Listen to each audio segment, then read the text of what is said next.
पहले सबसे पहले अपने पास इलेक्ट्रॉन में पढ़ना क्या क्या है। एक तो हमने पढ़ना है कि एंडोथर्मिक रिएक्शंस कौन से होते हैं एंड एक्सोथर्मिक रिएक्शंस कौन से होते हैं। फिर इनकी एनर्जी प्रोफाइल डायग्राम्स क्या होती हैं।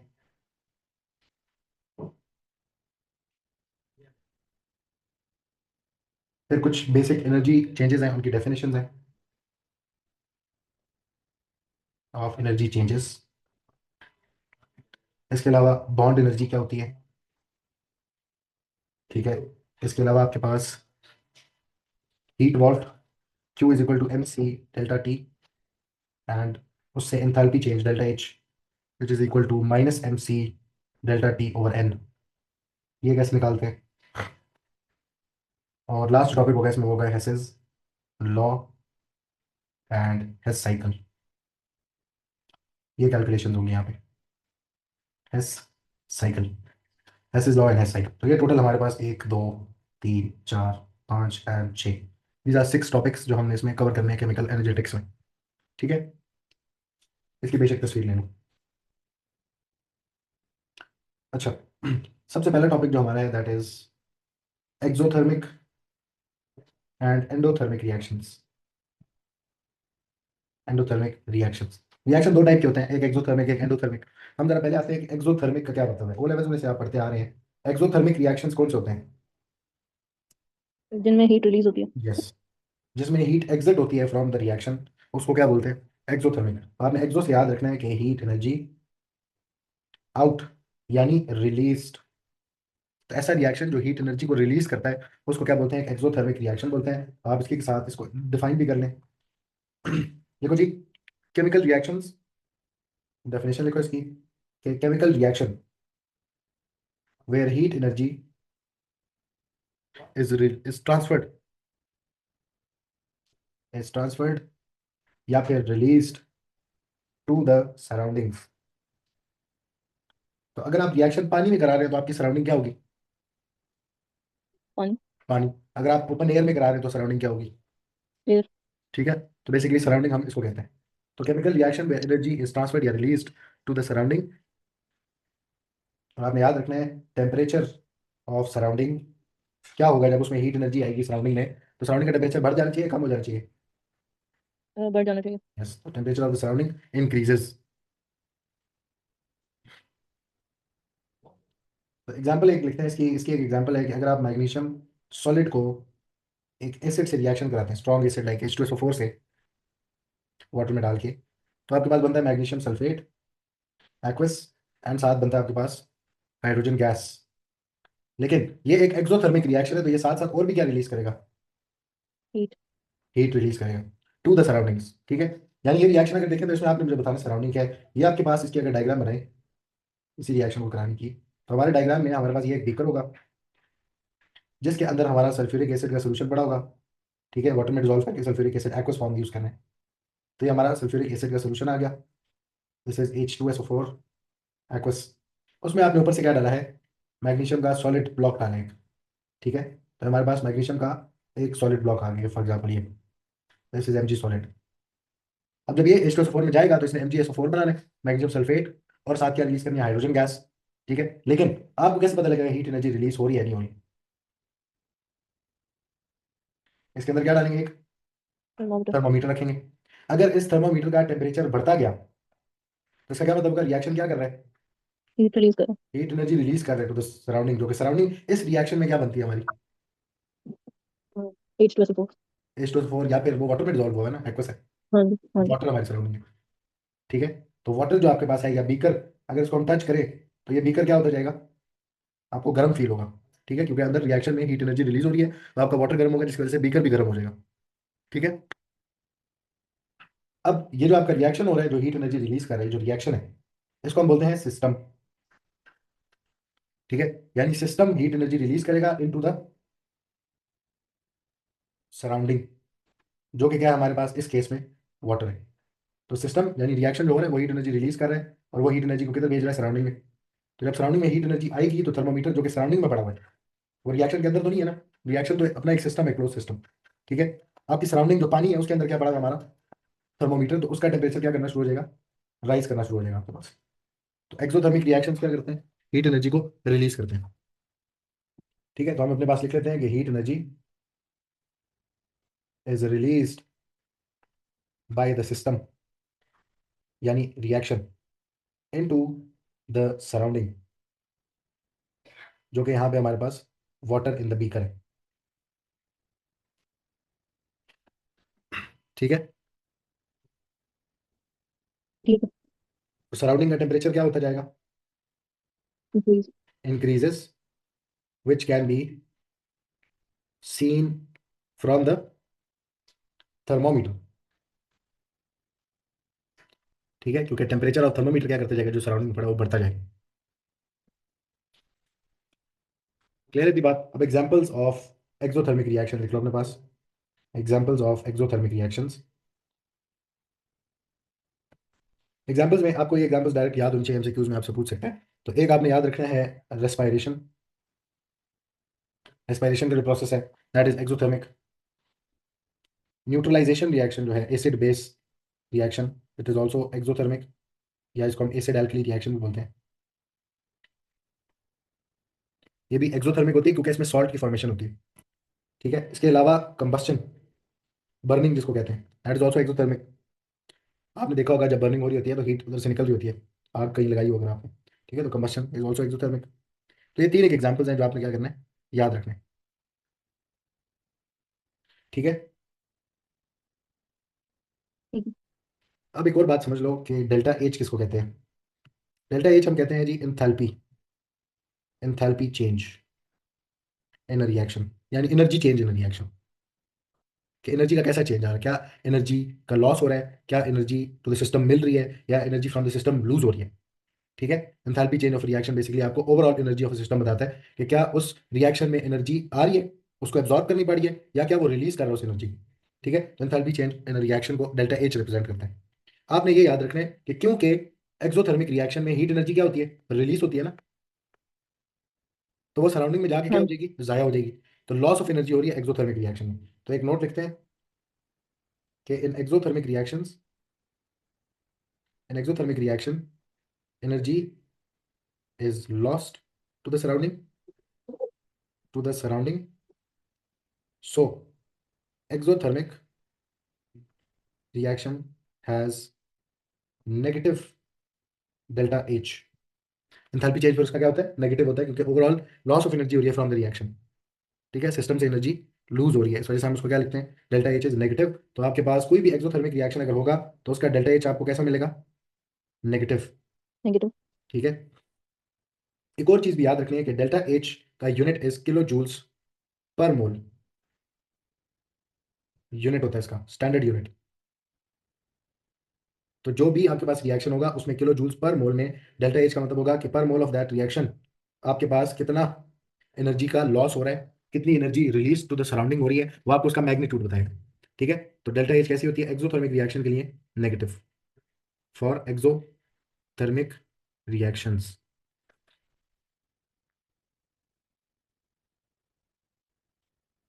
क्लियर है ये बात? अब जाते हैं जरा एंडोथर्मिक रिएक्शन पे। एंडोथर्मिक रिएक्शन आपके पास ऑपोजिट ऑफ एक्सोथर्मिक रिएक्शन है। एक्सोथर्मिक में हीट एनर्जी रिलीज होती है सराउंडिंग में, एंडोथर्मिक में क्या होगा, सराउंडिंग से हीट एनर्जी अब्जॉर्ब होता एब्जॉर्ब होती है। तो heat energy is absorbed, heat energy is absorbed by the system, यानी आपका reaction system from the surroundings, from the surroundings.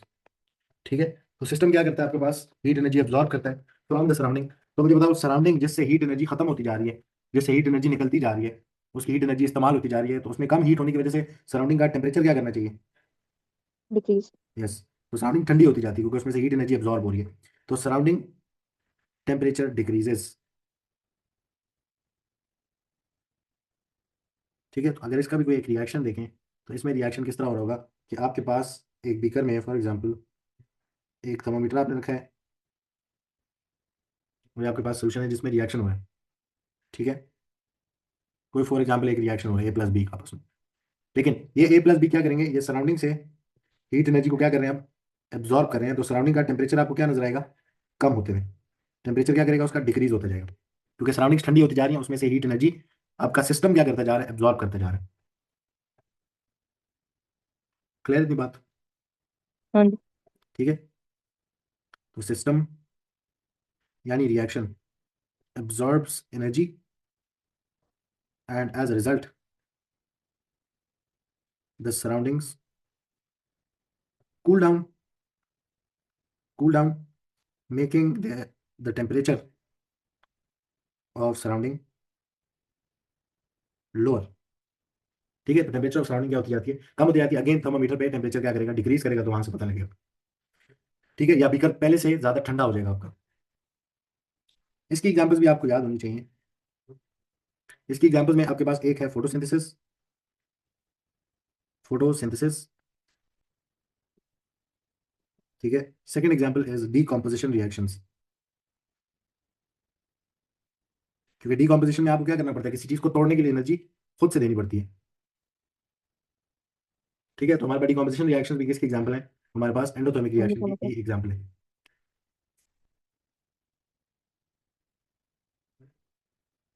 Clear है इतनी बात? हाँ जी। ठीक है, अब जरा आते हैं इसके एंथैल्पी चेंज। अब इसकी डेल्टा एच कैसी होनी चाहिए, positive. Positive. System energy absorb करता है, सिस्टम में एनर्जी ऐड हो रही होती है, लूज नहीं कर रहा होता। ठीक है, तो पॉजिटिव। और यूनिट क्या होगा, किलो जूल्स पर मोल। कोई भी एनर्जी चेंज है तो उसका यूनिट क्या होना चाहिए, किलो जूल पर मोल। ठीक है, ठीक है। तो ये हमारे पास information about exothermic reaction and endothermic reaction है। अब जरा दोबारा से एक बार रिपीट कर लेते हैं। एक्सोथर्मिक रिएक्शन में हीट एनर्जी क्या होती है, सिस्टम से। जी, हीट एनर्जी फ्रॉम सिस्टम क्या होती है, जो एक्सोथर्मिक में रिलीज, एक्सोथर्मिक में, यस। सिस्टम में एनर्जी रिलीज होती है सिस्टम से एनर्जी रिलीज होती है, कहाँ जाती है, सराउंडिंग सराउंडिंग में। थर्मोमीटर किधर पड़ा है, सराउंडिंग में। सराउंडिंग में जब में, हीट एनर्जी आ रही है सिस्टम से रिलीज होके, तो सराउंडिंग का टेम्परेचर क्या कर जाता है, इंक्रीज, इंक्रीज कर जाता है। डेल्टा एच का साइन यानी एंथैल्पी चेंज का साइन फॉर एक्सोथर्मिक क्या होता है, नेगेटिव। नेगेटिव, ठीक है, एंडोथर्मिक में क्या है, एंडोथर्मिक में आपका सिस्टम एनर्जी को क्या करता है, फ्रॉम सराउंडिंग अब्जॉर्ब, एब्जॉर्ब करता है। और जब सराउंडिंग से हीट एनर्जी एब्जॉर्ब हो जाती है, यूज अप हो जाती है, तो सराउंडिंग का टेम्परेचर अब क्या हो जाता है, लोअर हो जाता है, सराउंडिंग डिक्रीज। हमारी कूल डाउन हो जाती है। ठीक है, और इसके हम्म। लिए डेल्टा एच का साइन कैसा है, ठीक है। पॉजिटिव। पॉजिटिव।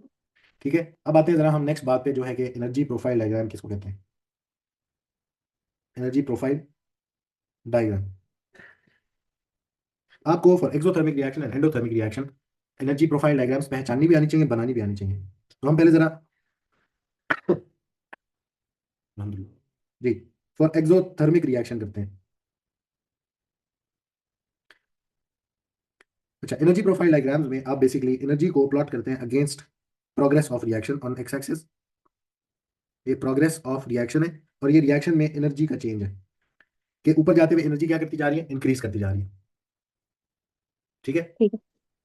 या हम ये भी कह सकते हैं एनर्जी के बजाय डेल्टा एच को हमने इसके साथ क्या कर दिया, प्लॉट कर दिया। लेकिन आप एनर्जी को ही प्लॉट करें। एनर्जी प्रोफाइल डायग्राम में हम energy against path of reaction बोलते हैं, रिएक्शन पाथवे भी बोलते हैं, प्रोग्रेस ऑफ रिएक्शन भी बोलते हैं। तो ये सारे लिख लो, path of reaction, progress of reaction, इन सबको हम क्या करते हैं, प्लॉट करते हैं। अब इसमें आपने याद रखना है, इसमें आपके पास दो फ्लैट लाइन होंगी, एक लाइन होगी रिएक्टेंट्स की, एक लाइन होगी प्रोडक्ट्स की। ठीक है, तो हमारे पास एक हाँ। लाइन होती है रिएक्टेंट की, एक लाइन होती है प्रोडक्ट की। अब आपने याद रखना है कि एक्सोथर्मिक रिएक्शंस में रिएक्टेंट्स क्या करते हैं, हीट एनर्जी पहले रिलीज करते हैं, और फिर क्या बनता है हमारा, रिएक्टेंट पहले ढेर सारी हीट एनर्जी रिलीज करेगा, और फिर किस में कन्वर्ट हो जाएगा, प्रोडक्ट, प्रोडक्ट में। तो हमारे पास किसके पास ज्यादा एनर्जी थी, रिएक्टेंट के पास या प्रोडक्ट के पास, रिएक्टेंट के पास, रिएक्टेंट के पास इतनी ज्यादा एनर्जी थी कि पहले उसने एनर्जी रिलीज की और फिर क्या बनाया, प्रोडक्ट बनाया। प्रोडक्ट, ठीक है, तो अगर वाई एक्सिस पे देखें तो ज्यादा ऊपर लाइन किसकी आनी चाहिए, रिएक्टेंट्स की फ्लैट लाइन या रिएक्टेंट, प्रोडक्ट की। रिएक्टेंट से। यस, तो रिएक्टेंट्स हमारे क्या होंगे, higher in energy Y axis पे, और प्रोडक्ट्स हमारे किधर होंगे, at lower energy Y axis पे। ठीक है, आपने इसी तरह ठीक। देखना, एक्सोथर्मिक है तो रिएक्टेंट ने एनर्जी रिलीज की, यानी उसके पास ज्यादा एनर्जी थी, तो प्रोडक्ट की एनर्जी उससे कम हो, क्योंकि वो एनर्जी रिलीज करने के बाद प्रोडक्ट बना देता। ठीक है, अच्छा, इन दोनों लाइंस को हम जोड़ते होते हैं, एक टर्म है उसको हम कहते हैं एनर्जी हम्प। हम इस तरह की एक लाइन से इनको जोड़ते हैं जिसको हम कहते हैं एनर्जी हम्प। ठीक है, तरह लेबलिंग करते जाते हैं साथ, ये रिएक्टेंट लाइन बोलेंगे इसको, इसको बोलेंगे प्रोडक्ट लाइन। ठीक है, और ये ब्लू वाली लाइन जो है, this is your energy hump. ये सिर्फ अभी के लिए टर्म्स बता रहा था कि हम जरा कंफर्टेबल हो जाए। अब आपने दो नोट्स याद रखने हैं। वो दो नोट्स ये हैं कि यहाँ पे दो एनर्जी चेंजेस है जो हम मार्क कर सकते हैं, ठीक है। उसमें से एक एनर्जी चेंज आपने याद रखना है कि रिएक्टर लाइन से लेके प्रोडक्ट लाइन तक, ये प्रोडक्ट की लाइन थी, ऊपर रिएक्टर लाइन से लेके प्रोडक्ट लाइन तक जाने, रिएक्टेंट से प्रोडक्ट लाइन तक, ये आपको क्या बताएगा हमें, delta H of the reaction, enthalpy change बताएगी आपको, ठीक है। तो रिएक्टेंट लाइन से लेके प्रोडक्ट लाइन तक आपको क्या पता लगेगी, एंथैल्पी चेंज। अब मुझे देख के बताओ, ये वाई एक्सिस की ऑपोजिट डायरेक्शन में जा रही है, वाई एक्सिस से ऑपोजिट डायरेक्शन में जा रही है। हाँ जी। तो ऊपर जाते हुए एनर्जी क्या थी, पॉजिटिव, नीचे जाते हुए क्या हो रही है फिर, ये डेल्टा एच के हमारे पास नेगेटिव। ऑपोजिट है तो कैसी होगी, नेगेटिव। इसके अलावा एक और नोट भी अभी लिखेंगे, रिएक्टेंट लाइन से लेके, दोनों बार रिएक्टेंट लाइन से ही जाना, रिएक्टेंट लाइन से लेके प्रोडक्ट लाइन तक एंथैल्पी चेंज ऑफ रिएक्शन है, ठीक है। अगर opposite to the direction of Y axis है तो इसका मतलब है नेगेटिव है, एक्सोथर्मिक रिएक्शन है, ठीक है ना। नेगेटिव का मतलब क्या है, जब डेल्टा एच नेगेटिव हो तो एक्सोथर्मिक रिएक्शन होता है, तो इसलिए हाँ ऑपोजिट जी। डायरेक्शन जा रहा है, टुवर्ड्स द वाई एक्सिस से ऑपोजिट जा रहा है। और इसी तरह रिएक्टेंट लाइन से लेके ऊपर एनर्जी हम तक, इसको हम क्या बोलेंगे, एक्टिवेशन एनर्जी। एक्टिवेशन एनर्जी, ठीक है। एक्टिवेशन एनर्जी को डिफाइन करते हैं, लेकिन अभी सुन लो, activation energy is the minimum energy जो किसी केमिकल रिएक्शन को स्टार्ट करेगी, ठीक है। ठीक है ना। जैसे पेट्रोल खुद से बर्न नहीं होगा, आपको थोड़ा स्पार्क देना पड़ता है, वो उसको एक्टिवेशन एनर्जी देता है, उसके बाद इजीली रिएक्शन हाँ हो जी। जाता है, ठीक है ना। तो हमें दो चीजें याद हम्म, रखनी है, सबसे पहले तो एक्टिवेशन एनर्जी को लेबल करते हैं, एक्टिवेशन एनर्जी ई ए इस तरह भी लिख सकता है और ई ए इस तरह भी लिख सकता है। इसको लिख लो अपने पास, दिस इज एक्टिवेशन एनर्जी, ये हम बोलते हैं एक्टिवेशन एनर्जी का सिंबल है। और एक्टिवेशन एनर्जी को डिफाइन कर लो, it is the minimum energy required to start a chemical reaction, to start a chemical reaction, ठीक है। तो एक्टिवेशन एनर्जी अब हमें पता लग गया किस चीज को कहते हैं। अब हम आते हैं जरा इधर वापस। अब हमें दो नोट्स याद रखने हैं, बेशक आप एक्सो एंडो के लिए, दोनों में से किसी के लिए भी बनाओ, यही नोट्स अप्लाई करने हैं आपने। तो एक नोट अपने पास लिख लो कि reactant line to the product line, ये हमें क्या बताता है, डेल्टा एच। जबकि अगर रिएक्टेंट लाइन से लेके टॉप ऑफ एनर्जी हम्प, तो वो आपको क्या बताएगा, उस रिएक्शन के लिए क्या मार्क करेगा, activation energy. Activation energy mark करेगा, ठीक है। तो ये दो बातें हमने क्या करनी है, याद रखनी है, जब भी एनर्जी प्रोफाइल डायग्राम बना रहे हैं तो ये बात दिमाग में आ जानी चाहिए, जब इन दोनों चीजों को मार्क करना हो। तो ये हमारे पास एक्सोथर्मिक रिएक्शन का क्या है, रिएक्टेंट लाइन है, कि देखो अब यहाँ पे रिएक्टेंट्स के पास ढेर सारी एनर्जी थी वाई एक्सिस, उन्होंने प्रोडक्ट में कन्वर्ट होने के लिए, उन्हें पहले एक्टिवेशन एनर्जी मिली, जब वो प्रोडक्ट में कन्वर्ट हुए तो उन्होंने पहले क्या किया, ढेर सारी एनर्जी रिलीज की, इसीलिए डेल्टा एच क्या है, नेगेटिव, क्योंकि देखो ना रिएक्टेंट की एनर्जी प्रोडक्ट की एनर्जी से क्या है, ज्यादा। तो जब वो प्रोडक्ट में कन्वर्ट हुआ, लोअर एनर्जी पे जा रहा था, तो साथ साथ एनर्जी भी क्या की उसने, रिलीज की, ठीक ठीक है। तब ही वो एक लोअर एनर्जी वाला प्रोडक्ट बना सकता है, है। ठीक है। अब जरा आते हैं हम, अगर बनाए अपने पास एंडोथर्मिक रिएक्शन के लिए, एंडोथर्मिक, तो अगेन प्लॉट वही है हमारे पास, कि किसको किसके अगेंस्ट प्लॉट करते हैं, एनर्जी को प्लॉट करते हैं अगेंस्ट पाथ या प्रोग्रेस ऑफ रिएक्शन, ठीक है। तो वाई एक्सिस पे एनर्जी होती है किलो जूल्स पर मोल में, और एक्स एक्सिस पे हमारे पास प्रोग्रेस या पाथ ऑफ रिएक्शन। अब जरा सोचना कि एंडोथर्मिक रिएक्शन में आपको रिएक्टेंट्स क्या करते हैं, एनर्जी क्या करते हैं, रिलीज करते हैं, एब्जॉर्ब करते हैं, एंडोथर्मिक में एंडोथर्मिक में, एब्जॉर्ब करते हैं। यस। तो हीट एनर्जी एब्जॉर्ब करना है, और एब्जॉर्ब करने के बाद फिर क्या बनाते हैं, प्रोडक्ट। तो किसके पास ज्यादा एनर्जी होनी चाहिए, प्रोडक्ट के पास। प्रोडक्ट के पास, क्योंकि ये प्रोडक्ट तब बना जब रिएक्टेंट से पहले एनर्जी एब्जॉर्ब की, हायर एनर्जी पे गए और फिर प्रोडक्ट बना के दिया, ठीक है। तो अब लाइन किसकी नीचे हाँ जी। आएगी, रिएक्टेंट की। अब रिएक्टेंट्स नीचे होंगे और प्रोडक्ट की एनर्जी ज्यादा है, तो प्रोडक्ट किधर होगा, ऊपर होगा, ठीक है। तो रिएक्टेंट गोज इनटू प्रोडक्ट, लेकिन रिएक्टेंट पहले एनर्जी एब्जॉर्ब करेगा और फिर प्रोडक्ट बना के देगा, तो प्रोडक्ट बनेगा, उसकी हाई एनर्जी होगी, low energy, and this is in high energy. अब जरा दोबारा बताओ, इन दो लाइंस को किससे कनेक्ट करते होते हैं, एनर्जी पंप से। एक एनर्जी हम से कनेक्ट करते हैं, ऐसे कनेक्ट कर रहा हूँ। तो ये दोनों लाइंस हम एनर्जी हम के थ्रू क्या करेंगे, कनेक्ट करेंगे। अब दोबारा बताना कहाँ से कहाँ तक डेल्टा एच मार्क होती है, रिएक्टेंट की लाइन से प्रोडक्ट की लाइन तक। यस, ये रिएक्टेंट की लाइन है, इधर से लेके ऊपर प्रोडक्ट की लाइन तक जाना पड़ेगा। तो अभी देख रहे हो वाई एक्सिस के डायरेक्शन में जा रहे हैं, हाँ जी। तो अब ये कैसा होगा, पॉजिटिव। और एंडोथर्मिक के लिए डेल्टा एच कैसी होती है, पॉजिटिव, पॉजिटिव। हाँ। एंडोथर्मिक के लिए। और इसके अलावा एक और भी मार्क कर सकते हैं हम एनर्जी चेंजेस में, हाँ जी। वो कौन सा है, एक्टिवेशन रिएक्टेंट एनर्जी। की लाइन से लेके कहाँ तक, प्रोडक्ट की लाइन से लेके। अच्छा। हमेशा रिएक्टेंट की लाइन रिएक्टेंट से की लेके। लाइन से जाते होते हैं। ठीक है। मुझे बताओ, ये minimum energy to convert into product किसको चाहिए, रिएक्टेंट को चाहिए या प्रोडक्ट को चाहिए? प्रोडक्ट रिएक्टेंट हो जाएगा। रिएक्टेंट को चाहिए ना, ताकि उसके पास ये मिनिमम एनर्जी हो ताकि वो प्रोडक्ट में जा सके। ठीक है। ठीक है, तो हमारे पास रिएक्टेंट लाइन से लेके ऊपर एनर्जी हम तक, ये कौन है? This is activation energy. ठीक है। ठीक है, तो हमारे पास ये हमें मार्क करने आनी चाहिए। एंडोथर्मिक रिएक्शन था, डेल्टा एच भी कैसी आई? पॉजिटिव आई।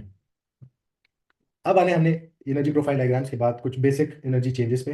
आपने पास लिख low energy changes and definitions. अब ये डेफिनेशंस आपकी फिंगर टिप्स पे होनी चाहिए, क्योंकि अगर डेफिनेशन नहीं आती होगी ना तो आपको इनकी इक्वेशंस बनाने नहीं आएंगी। Energy changes and definitions. ठीक है, तो अगर डेफिनेशन आती होगी, एनर्जी चेंज लिखना कोई मुश्किल काम नहीं होगा, बड़ा आसानी से आप लिख सकते हो। इसमें सबसे पहले तो आपने एक चीज समझनी है कि अगर आपको कहीं पे ये सिंबल नजर आए, जैसे डेल्टा एच, तो हमें पता है ना क्या चीज है, हाँ जी। इंथैल्पी चेंज है। Delta means change, H means enthalpy. Yes. ठीक है, लेकिन अगर आपको किसी चीज के ऊपर भी नॉट का सिंबल नजर आए, इसको हम बोलते हैं नॉट का सिंबल। ठीक है। ठीक है, इसको लेबल कर लो अपने पास, this is NOUGHT, nought. This is nought का सिंबल। ये नॉट का सिंबल डिनोट्स स्टैंडर्ड कंडीशंस। ठीक है, ये नॉट का सिंबल बता रहा था कि ये काम आप स्टैंडर्ड कंडीशन पे करें। ठीक है। डिनोट्स स्टैंडर्ड कंडीशंस, और वो स्टैंडर्ड कंडीशंस क्या है वो अपने पास आपको याद होनी चाहिए बिल्कुल। इसका कोई बताएगा नहीं आपको। सबसे पहले प्रेशर जो है आपका, that should be 1 ATM standard pressure.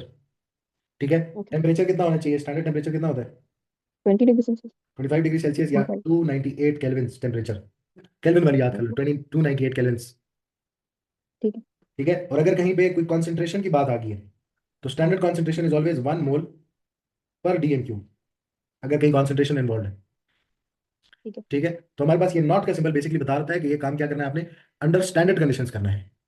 अगर नॉट का सिंबल नहीं है तो इसका मतलब है वो स्टैंडर्ड कंडीशंस पे काम नहीं हुआ। मैं बोला। ठीक है ना, अब हम सारा सबसे पहले फर्स्ट एनर्जी चेंज पे जाते हैं, और आज इसी को इधर तक ही करेंगे क्योंकि थोड़ा ज्यादा हो जाएगा नहीं तो। सबसे पहले है आपके पास एंथैल्पी चेंज ऑफ फॉर्मेशन। देखो जी, standard enthalpy change of formation. ठीक है, standard enthalpy change of formation, इसको एनर्जी चेंज ऑफ फॉर्मेशन भी बोला जाता है। Standard enthalpy change of formation को, इसका आपने सिंबल याद रखना है। इसका सिंबल क्या होगा? इसका सिंबल है जी डेल्टा एच, स्टैंडर्ड है ना, तो हाँ जी। नॉट ऑफ स्मॉल एफ इसकी बेस में लगा दो। ठीक है। Delta H not of F, यानी delta is not of formation. इसको हम delta is not of formation ही बोला करेंगे। बस आपने याद रखना है ओके। स्टैंड किसे करता है, एंथैल्पी चेंज ऑफ फॉर्मेशन, लेकिन स्टैंडर्ड कंडीशंस पे। ठीक है, और इसका यूनिट क्या होगा? ये इसका सिंबल है, और किलो यूनिट क्या जूल्स होगा, पे ये मोल। एनर्जी चेंज है एक। Unit is also kilo joules per mole. मोल। ऐसे भी लिख सकते हैं, या फिर किलो जूल्स पर मोल, इस तरह भी लिख सकते हैं। ठीक है। ठीक है, तो ये हमारे पास delta is not of formation. अब जरा डिफाइन करते हैं, तो आपने पास लिखो जी delta is not of formation है क्या चीज? अल्हम्दुलिल्लाह, sorry. Delta is not of formation यानी enthalpy change, standard enthalpy change of formation क्या कहती है? ये कहती है जी, ये वो एनर्जी चेंज होगा, energy change when 1 mole of a compound, when 1 mole of a compound, अब वो आयनिक कंपाउंड भी हो सकता है और कोवलेंट कंपाउंड भी हो सकता है, कंपाउंड होना चाहिए बस। Energy change when 1 mole of a compound, ionic और covalent, is formed from its elements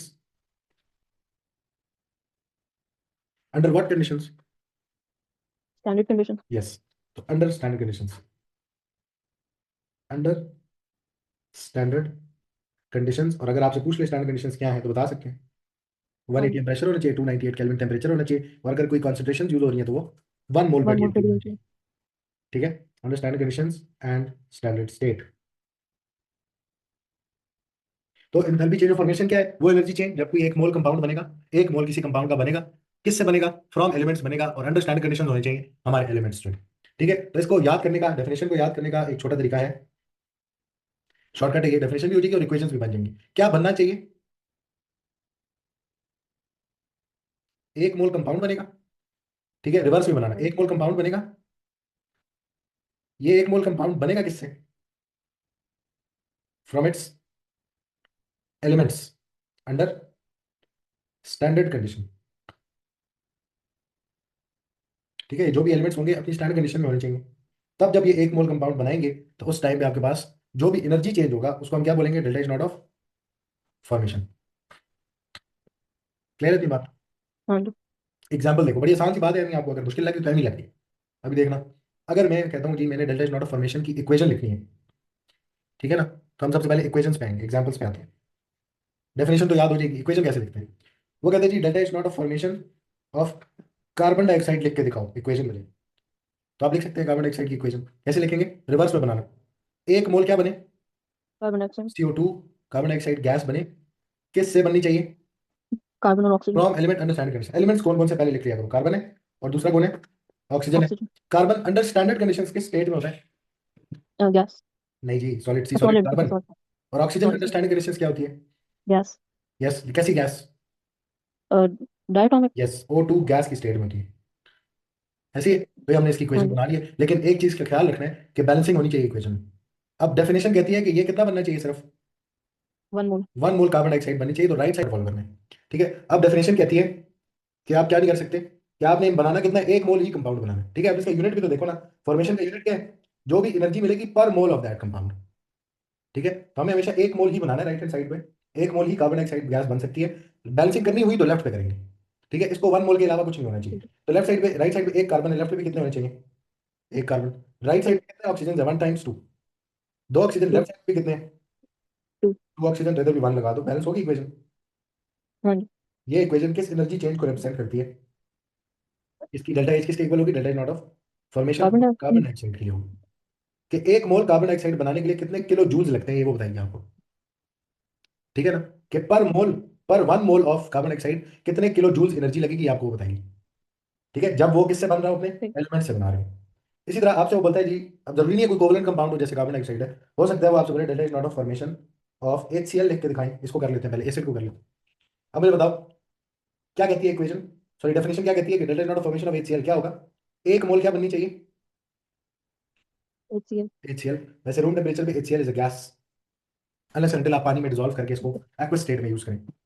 ठीक है, तो 1 मोल HCl बने, ठीक है। फ्रॉम किससे बने, अपने एलिमेंट्स। एलिमेंट्स कौन कौन से हैं, हाइड्रोजन एंड हाइड्रोजन और क्लोरीन। क्लोरीन। अब जरा सोचना है कि ये एलिमेंट्स होने चाहिए अपने स्टैंडर्ड कंडीशंस में। हाइड्रोजन स्टैंडर्ड कंडीशन में क्या होता है, गैस।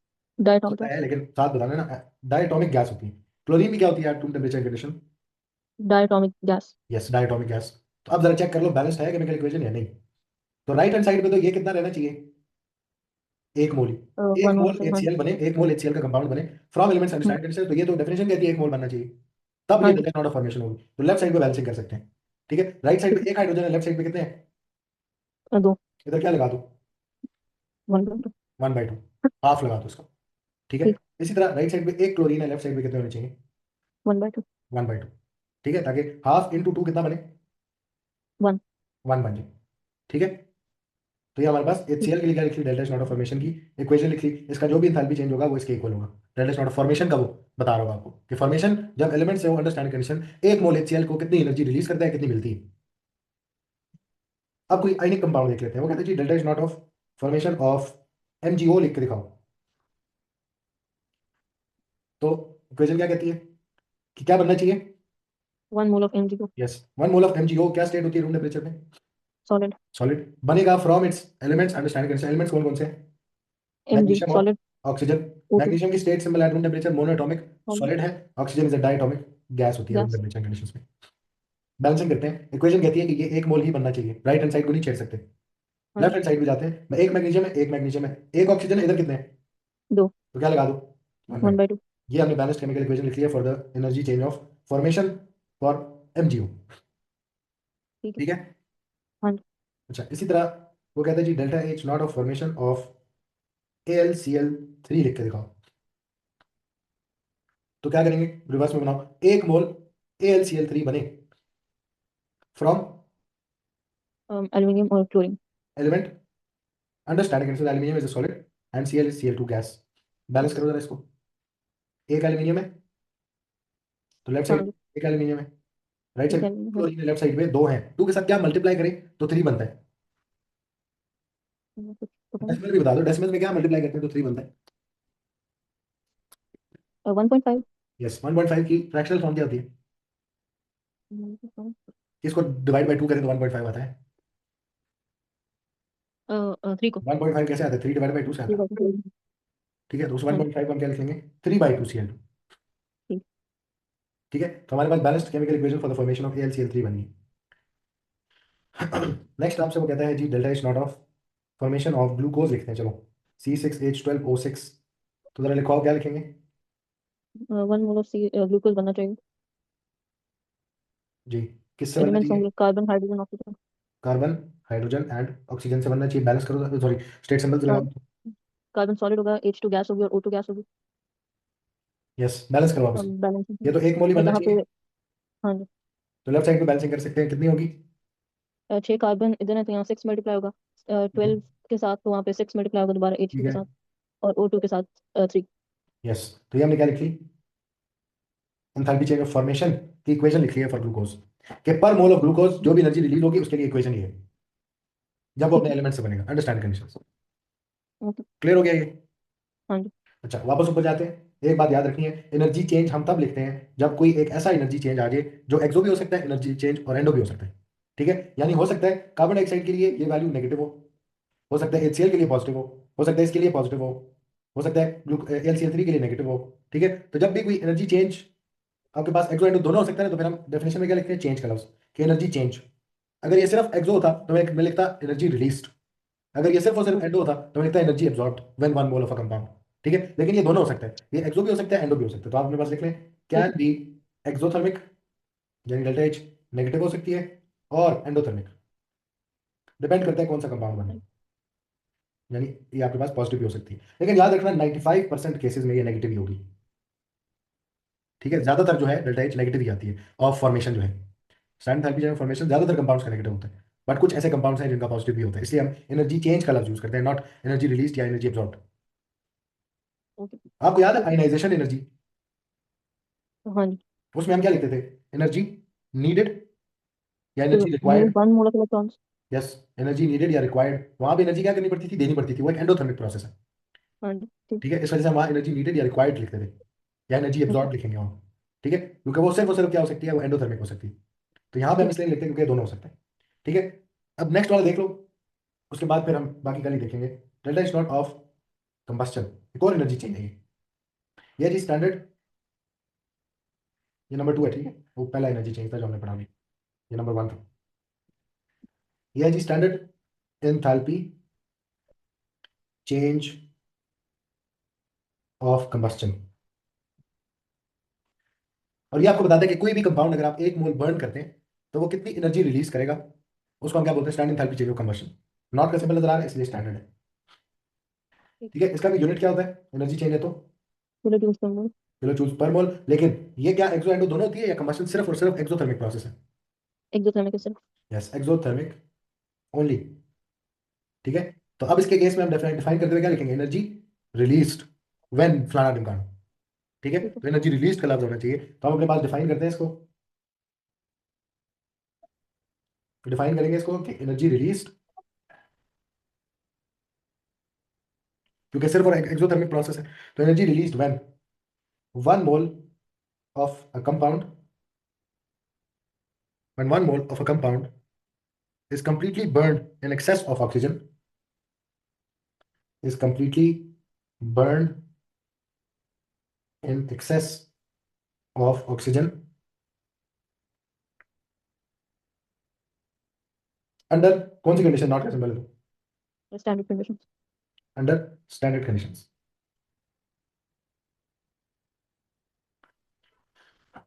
ठीक है, अब इसके लिए जो शॉर्टकट इक्वेशन है वो ये है कि आपने 1 मोल कंपाउंड है, उसको क्या करना है?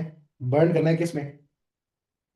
एक्सेस ऑफ O2 में। तो वो हमेशा ठीक। क्या बना के देगा? Carbon dioxide plus CO2। Steam. H2O। ठीक है, तो इसके लिए कोई रिवर्स ठीक। मेथड करने की जरूरत नहीं है, आपने सीधा सिंपली 1 मोल कंपाउंड लिखना है। ठीक है, उसके साथ O2 एक्सेस का रिएक्शन कराना है, उसको बर्न करेंगे, कार्बन डाइऑक्साइड प्लस वाटर बनेगा आपके पास। ठीक है। लेकिन हमेशा कितना मोल कंपाउंड बर्न करना है? 1 मोल। 1 मोल उस कंपाउंड का बर्न करना है, डेफिनेशन कहती है। ठीक है, उससे ज्यादा करेंगे तो वो स्टैंडर्ड एंथैल्पी चेंज नहीं होगा। ठीक है ना, स्टैंडर्ड केस में हम 1 मोल के लिए सब काम करते हैं, क्योंकि यूनिट भी क्या होता है? Kilo kilo joules joules per मोल। पर मोल, 1 मोल के लिए। ठीक है, तो अब फॉर एग्जाम्पल आपके पास हम इक्वेशन बनाने जाते हैं इसकी। पहली एग्जाम्पल है जी, फॉर एग्जाम्पल कहता है जी delta H not of combustion of methane, लिख के दिखाओ। तो मीथेन इज CH4 गैस, तो CH4 गैस को जब आप बर्न करेंगे in excess of oxygen, O2 gas, तो वो किस में कन्वर्ट होगी? CO2 plus H2O। Carbon dioxide plus steam में। स्टेट सिंबल्स डाल दो। ठीक है, तो अब आपने क्या करना है, बैलेंस करना है। मुझे बताओ कहाँ पे बैलेंसिंग नहीं छेड़ सकते? प्रोडक्ट वाली उसमें। नहीं, रिएक्टेंट। रिएक्टेंट में 1 मोल कंपाउंड को नहीं छेड़ सकते। ठीक। कंपाउंड 1 मोल ही बर्न करना है, यानी मीथेन 1 मोल ही बर्न हो सकती है, इसके साथ 1 ही रहेगा। बाकी चीजें जो बैलेंस करना है कर लो, बाकी सब में अलाउड है। बस मीथेन 1 मोल बर्न होना चाहिए। तो हमारे पास जरा हम इधर अपने पास डालते हैं बैलेंसिंग। तो बैलेंसिंग करो जरा इसकी। आपके पास लेफ्ट साइड पे कार्बन कितने हैं? एक। राइट साइड पे कितना होना चाहिए? एक। एक। एक ही है। लेफ्ट साइड पे हाइड्रोजन हाँ, कितने हैं? 4। राइट साइड पे कितने होने चाहिए? दो। दो है, 4। दो तो से टू मल्टीप्लाई टाइम्स करें, टू। 2 से मल्टीप्लाई। ठीक है, अब एंड में जाकर ऑक्सीजन बैलेंस कर लो। राइट साइड पे टोटल ऑक्सीजन कितने हैं? 2 ये हैं और 2 टाइम्स 1 ये है। 2 ऑक्सीजन ये है दो। प्लस 2 टाइम्स 1 ऑक्सीजन 2 ये है, तो टोटल 4 ऑक्सीजन है। राइट साइड पे। लेफ्ट साइड पे भी कितने होने चाहिए? 4। 4 होने चाहिए। तो आप O2 के साथ क्या मल्टीप्लाई करोगे? 2। 2 मल्टीप्लाई करोगे। ठीक है, तो हमने क्या लिखी? एंथैल्पी चेंज ऑफ कंबस्शन की इक्वेशन लिखी for methane. 1 mole methane burn हो रहा है एक्सेस ऑफ ऑक्सीजन में, कार्बन डाइऑक्साइड में जा रहा है, और 2 मोल वाटर बना के दे रहे हैं। तो यहाँ इस रिएक्शन का जो एंथैल्पी चेंज होगा वो किसको रिप्रेजेंट कर रहा है? रिलेशन नॉट ऑफ कंबस्शन को। और ये हमेशा कैसा होगा? नेगेटिव वैल्यू होगी एक। ठीक है।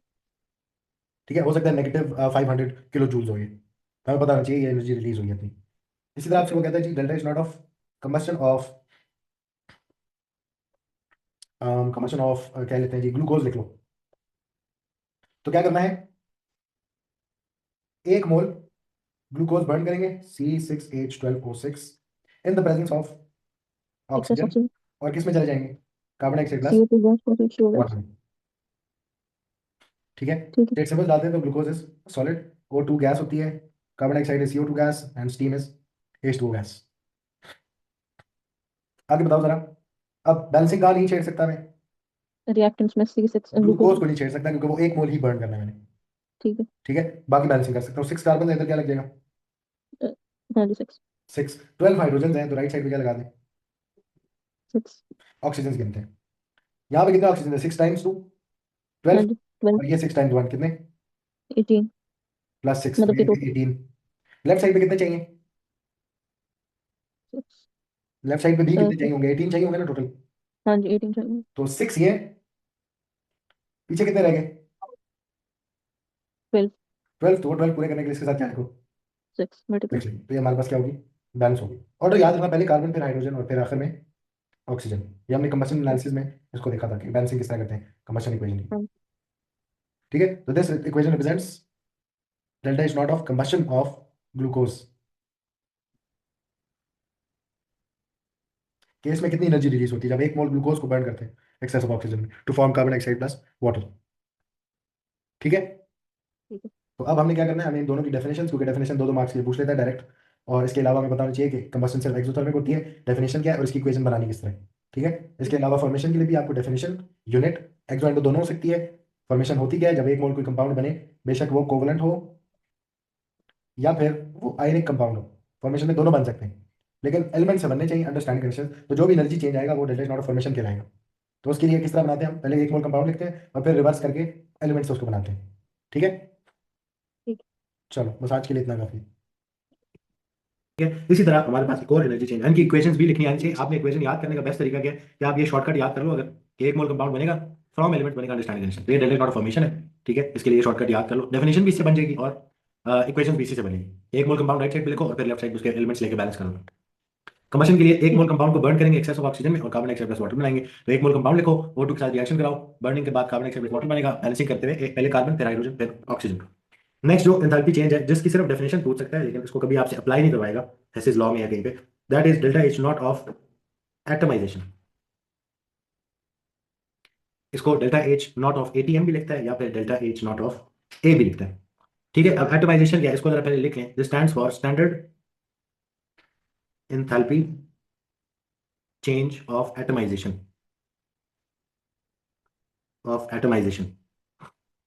Standard enthalpy change of atomisation. Unit इसका भी क्या होगा? किलो जूल्स पर मोल। यस, मैंने रिकॉर्डिंग शुरू की है। ठीक है, किलो जूल्स पर मोल। ठीक है, यूनिट इसका भी किलो जूल्स पर मोल ही है।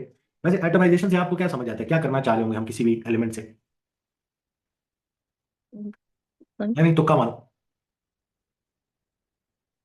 मतलब कि उसके आइटम्स कम या ज्यादा करेंगे। हाँ, उसका आइटम बना रहे होंगे हम। ठीक है, आपके पास कुछ एलिमेंट्स ऐसे हैं ना जो एटॉमिक फॉर्म में एग्जिस्ट नहीं करते, कोई मॉलिक्यूल की फॉर्म में, डायटॉमिक मॉलिक्यूल की फॉर्म में एग्जिस्ट करता है, कोई ट्राइटॉमिक की फॉर्म में एग्जिस्ट करता है, तो उनको तोड़ के जब उनका गैसियस एटम बनाया जाता है ना तो उसको हम बोलते हैं एटमाइजेशन। ठीक है, अब किसी भी चीज को जब तोड़ना होता है तो एनर्जी देनी पड़ती है या मिलती है? देनी पड़ती है देनी एनर्जी। पड़ती है। तो आपने याद रखना एटमाइजेशन ऑलवेज कैसी होगी, अगर एनर्जी एब्जॉर्ब करनी पड़ती है, देनी पड़ती है या रिक्वायर्ड होती है तो कैसी? एंडोथर्मिक। Always endothermic. और एंडोथर्मिक है तो डेल्टा एच का साइन कैसा होगा इसका? पॉजिटिव। पॉजिटिव होगा। ठीक है, तो एक तो भाई ये बात होगी। अब जरा डिफाइन करते हैं इसको, तो आपने याद रखना है energy absorbed, energy absorbed when 1 mole of gaseous atom, 1 mole of gaseous atom is formed from its element under standard conditions, under standard condition। ठीक है, अभी इसी डेफिनेशन को देखते हुए जरा मुझे शॉर्ट इक्वेशन बनाओ, क्या बनना चाहिए? Gaseous atom. जी, एक मोल क्या बनेगा? Gaseous atom. गैसियस एटम बनेगा, और किससे बनेगा? अपने एलिमेंट्स। एलिमेंट से। और एलिमेंट क्या होना चाहिए? Standard condition. Under standard condition, यानी जो भी स्टैंडर्ड रूम टेम्परेचर कंडीशन उसकी स्टेट होती है उससे बनाना है, अंडर स्टैंडर्ड कंडीशंस। ठीक है, तो हमारे पास ये हमारी इक्वेशन आ गई। अब मुझे बताओ इसमें इक्वेशन क्या कहती है, कितने मोल गैसियस एटम बनने चाहिए? एक मोल ही बनना चाहिए। ठीक है, तो इसको नहीं छेड़ सकते, लेफ्ट साइड पे बैलेंसिंग करेंगे अगर करनी पड़ती है। ठीक है, तो ये ठीक है। एनर्जी एब्जॉर्ब है जब आप एक एलिमेंट से उसका एक मोल गैसियस आइटम बनाते हैं तो उसको हम क्या बोलते हैं? Atomisation. Delta is not of ठीक। एटमाइजेशन होगी। अब इसकी एग्जांपल देखते हैं, फॉर एग्जांपल क्लोरीन की एग्जांपल लेते हैं। Delta is not of atomisation of Cl2। इसकी इक्वेशन लिखनी है, कैसे लिखेंगे? जब एक मोल क्या? Cl2। एक मोल Cl2 बनेगा। एक मोल Cl2 नहीं बनेगा, Cl2 इज अ मॉलिक्यूल। तो Cl2 गैस बनेगी। एक मोल Cl का गैसियस एटम बनेगा। हाँ। 1 मोल गैसियस एटम, आप Cl2 जब बोलते हो तो वो तो मॉलिक्यूल है, डायटोमिक मॉलिक्यूल है। हम्म।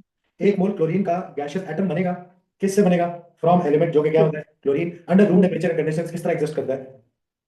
Cl2 gas. डायटोमिक गैस के बाद ऐसी। अब डायरेक्ट। ठीक है। आगे अगला काम, इक्वेशन कहती है कि गैसियस एटम कितना बनना चाहिए? 1 मोल। हाँ जी। तो बैलेंस कितना करना पड़ेगा? लेफ्ट साइड पे, लेफ्ट साइड पे, राइट साइड पे एक क्लोरीन ही हो सकता है क्योंकि 1 मोल बनना है। हाँ जी। तो लेफ्ट साइड पे कितने होने चाहिए? एक होना चाहिए, इसके साथ एक। क्या मल्टीप्लाई कर दो? 1/2। 1/2।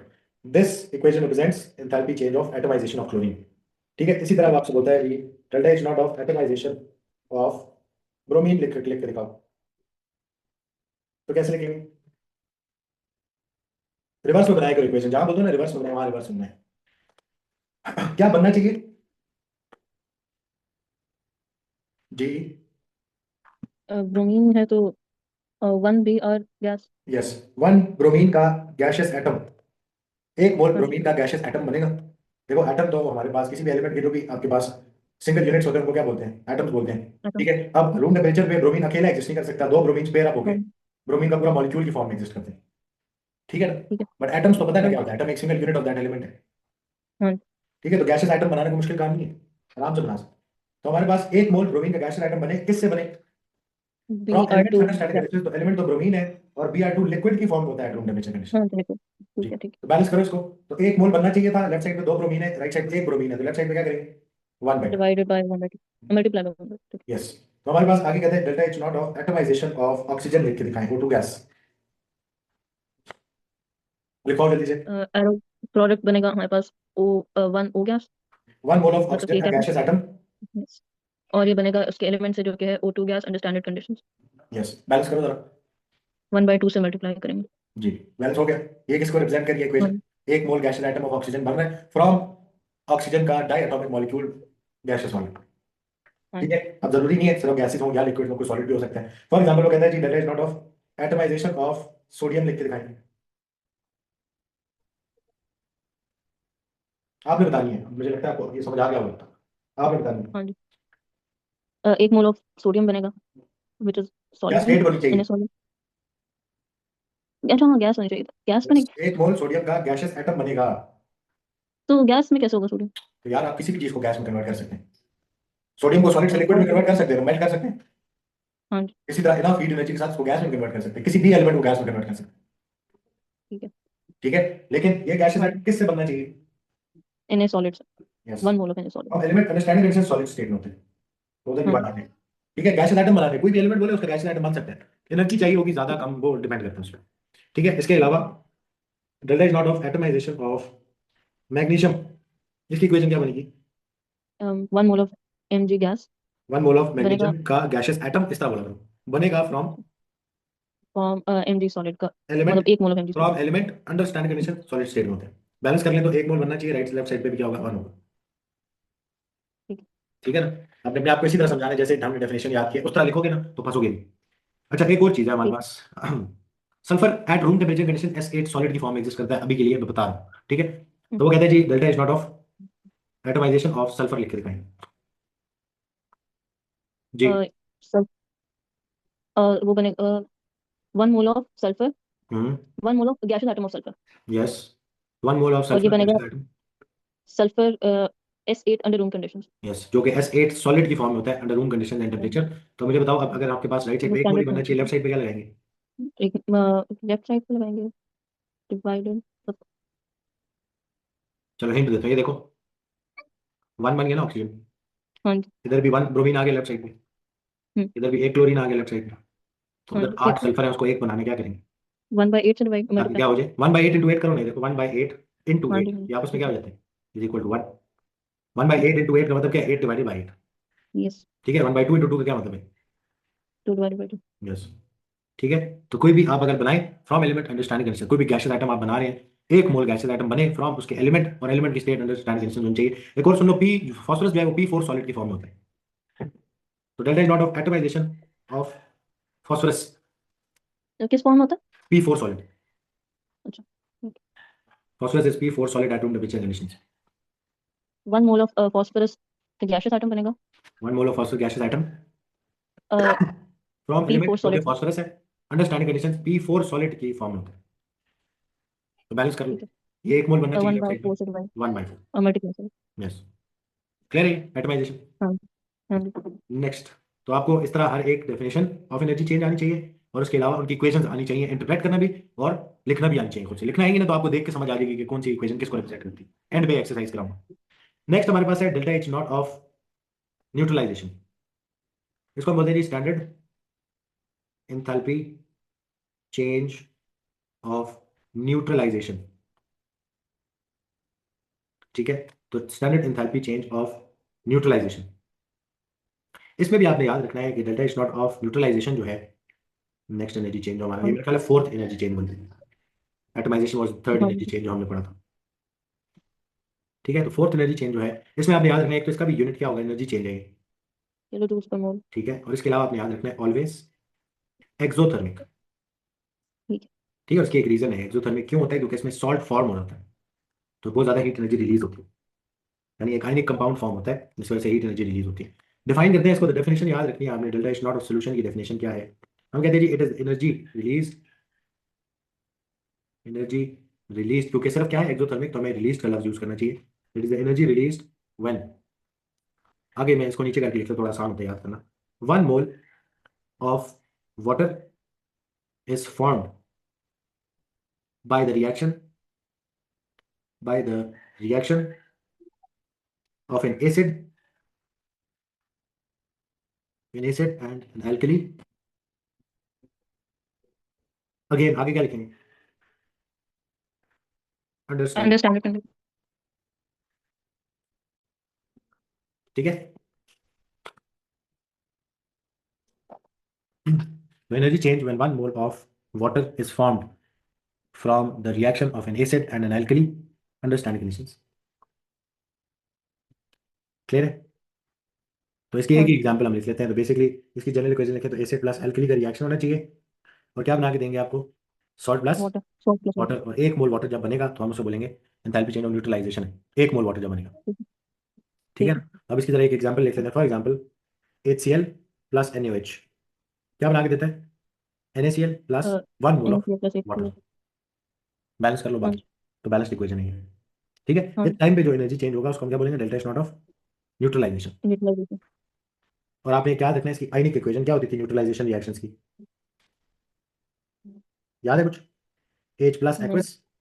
प्लस OH हाँ। Minus aqueous goes into H2O H2O liquid. Liquid. ठीक है, तो ठीक है। न्यूट्रलाइजेशन को हम आयनिक इक्वेशन इस तरह भी लिख सकते हैं, तमाम न्यूट्रलाइजेशन रिएक्शंस की ये आयनिक इक्वेशन बनती थी। ठीक है। ठीक है, इसमें कोई मतलब ज्यादा डिटेल कराने की जरूरत नहीं है, ये आपको डायरेक्ट समझ आ जाएगी बात। नेक्स्ट जो एनर्जी चेंज आपका ये लिखिए। हाँ जी।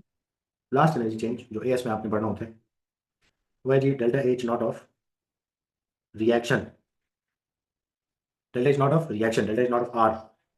ठीक है, तो this is standard enthalpy change of reaction.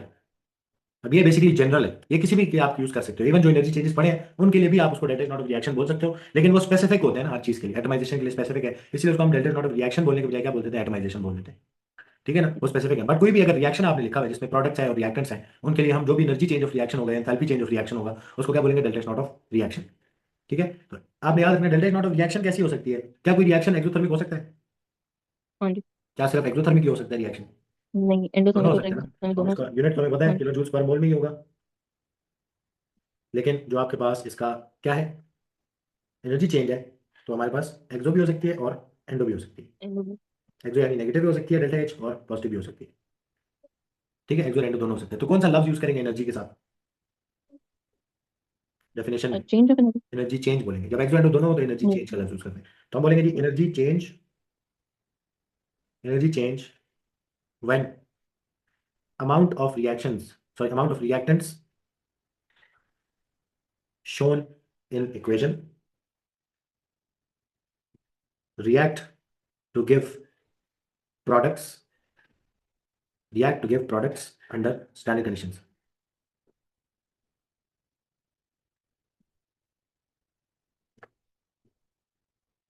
ठीक है, या energy change when reactants convert into products under standard conditions, इस तरह भी डिफाइन कर सकते हैं। ठीक है, सारी चीज क्या है, दोनों डेफिनेशन आप लिख सकते हैं।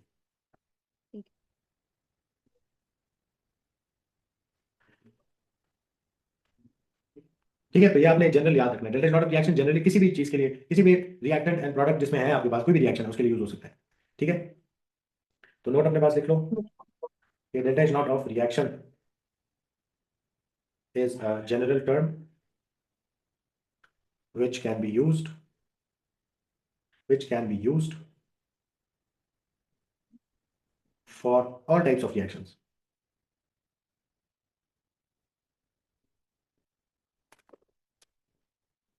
क्लियर है?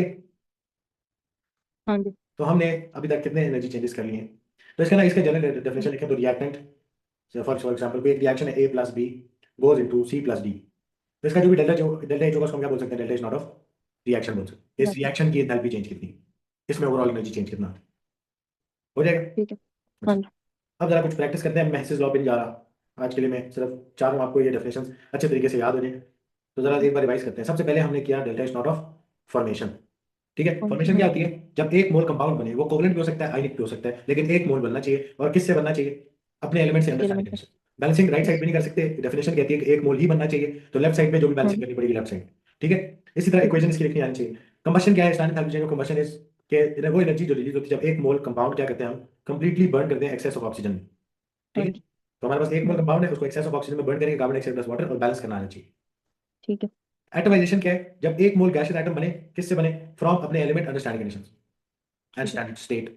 ठीक है, तो वहां से बनाएंगे तो हमारे पास एटमाइजेशन। फिर उसके बाद हमारे पास है delta is not neutralisation. Neutralisation क्या है, वो एनर्जी जो रिलीज होगी, क्योंकि हमेशा एक्सोथर्मिक होती है, वो एनर्जी जो रिलीज होगी जब एक मोल ऑफ वाटर बनेगा from the reaction of acid acid और एंड अल्कोहल का alkali under reaction. Standard conditions. तो ये आपके पास जनरल यस। इक्वेशन है इसकी, कि एक मोल वाटर बन रहा है, एसिड और एल्कली का रिएक्शन था। ठीक है। ठीक है, और डेल्टा इज हाँ नॉट जी। रिएक्शन क्या है, जब आपके पास रिएक्टेंट्स कन्वर्ट होते हैं इनटू प्रोडक्ट्स, उस टाइम पे जो एनर्जी चेंज आएगा अंडर स्टैंडर्ड कंडीशंस, उसको क्या बोलते हैं, एंथैल्पी चेंज ऑफ रिएक्शन बोलते हैं। अब रिएक्शन। थोड़ी सी प्रैक्टिस करते हैं कि आपको आइडेंटिफाई करने आनी चाहिए इक्वेशंस। ठीक है। तो सबसे पहले फॉर एग्जांपल आपके पास है जी, अम,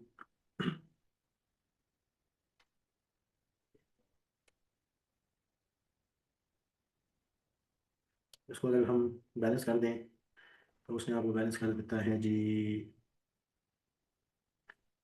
हाँ, ये कौन सा एनर्जी चेंज है, दिस इज,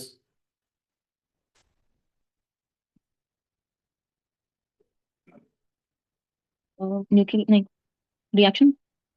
रिएक्शन तो जनरल है, इसको रिएक्शन तो बोल सकते हैं, लेकिन ये एक स्पेसिफिक एनर्जी चेंज है जो हमने पढ़ा है।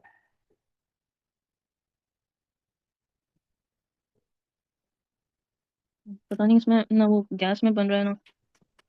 तो एक मोल कंपाउंड तो बने ना, हाँ जी। किससे बने?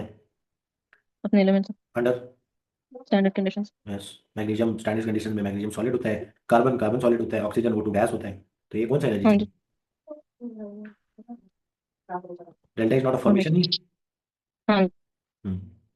तो इस तरह पता होना चाहिए, ये इक्वेशन देख के पता लगना चाहिए कौन सा है। ठीक है ना, आपने वही चेक करना, डेफिनेशन पे होता है एक मोल कंपाउंड बन रहा है फ्रॉम एलिमेंट्स बन रहा है अंडरस्टैंडिंग कंडीशन एलिमेंट्स, इसका मतलब है फॉर्मेशन है। ठीक है।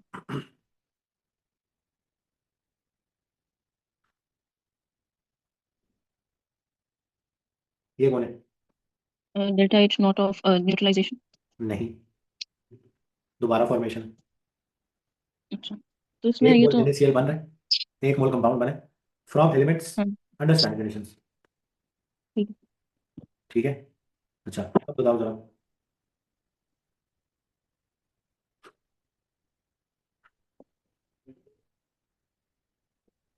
ये कौन सा है? Delta H not of neutralisation. Yes, ये न्यूट्रलाइजेशन है, एसिड और एल्कली का रिएक्शन है।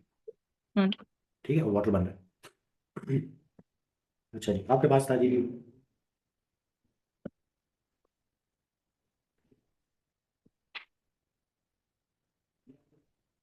Delta H not of atomisation.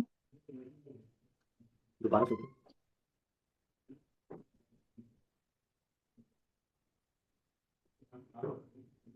Ji. Delta H not of atomization. नहीं, एटमाइजेशन में तो एक गैसेस एटम बनते हैं, this is not gases, I mean this is SO2 gas. Yes. तो फॉर्मेशन। नहीं, फॉर्मेशन होता तो SO2 बनना चाहिए था एक मोल। फॉर्मेशन अगर लिखता तो मैं लिखता 1 mole of SO2 gas form from elements understanding conditions. तो बनता है जी एक एसिड सॉलिड होता है एलिमेंट, ये O2 गैस होता है 1/8 एसिड, एंड ऑक्सीजन होता है हमारे पास दो ऑक्सीजन, तो दो ही रहते हैं। ये एक इक्वेशन होती है उसकी। ये कंबस्टन भी नहीं है ये। कंबशन है। क्यों इसमें वो तो नहीं बन वाटर। हाँ, तो वाटर बन नहीं सकता ना यहाँ पे। नहीं तो कार्बन डाइऑक्साइड। तो कार्बन डाइऑक्साइड भी कंबस्टन में जरूरी नहीं तो है बन बने। नहीं बनता। कंबशन हमने क्या बोला, जब एक मोल कंपाउंड एक्सेस ऑफ ऑक्सीजन में बर्न करते हैं। अच्छा ठीक है। हमने ये तो नहीं बोला कि कार्बन डाइऑक्साइड और वाटर बनता है। वो तो हाँ जी। हाइड्रोकार्बन जब बर्न होते हैं, जब आपका हाइड्रोकार्बन बर्न होता है उस टाइम उसमें देखो ना कार्बन भी है और उसमें हाइड्रोजन भी है। तो कार्बन ऑक्सीजन साथ रिएक्ट करेगा, कार्बन डाइऑक्साइड हाइड्रोजन जो है ऑक्सीजन साथ रिएक्ट कर गया H2। ठीक है। बर्न तो उसको एक मोल कंपाउंड हो गया एक्सेस ऑफ ऑक्सीजन में। तो इसमें क्या फर्क है उसमें? ये भी वही चीज है। आपने एक मोल हाँ जी। कंपाउंड S8 सॉलिड को बर्न किया इन एक्सेस ऑफ ऑक्सीजन और वो अपने ऑक्साइड में चेंज हो गए। अच्छा, फिर अगर मैं कहता हूँ जी 1 मोल ऑफ,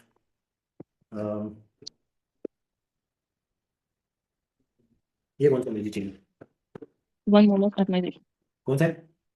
एटमाइजेशन। यस, ये एटमाइजेशन है, एक मोल कॉपर का गैस एटम बना है फ्रॉम एलिमेंट बना है अंडरस्टैंड। ठीक ठीक है।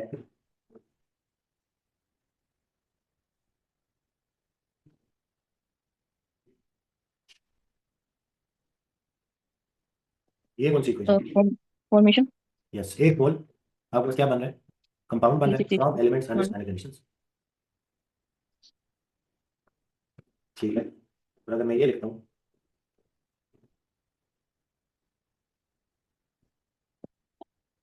ये डेल्टा कौन सी एच नॉट इक्वेशन? ऑफ। ये कंबशन है कि एक मोल वही कंपाउंड बर्न हो रहा है in excess of oxygen carbon dioxide plus water. ठीक है। कंबशन आ गया। अच्छा, और अगर मैं लिखता हूँ जी, ये कौन सा है? Atomisation. Yes, this is delta is not of atomisation. और अगर मैं लिखता हूँ जी आपके पास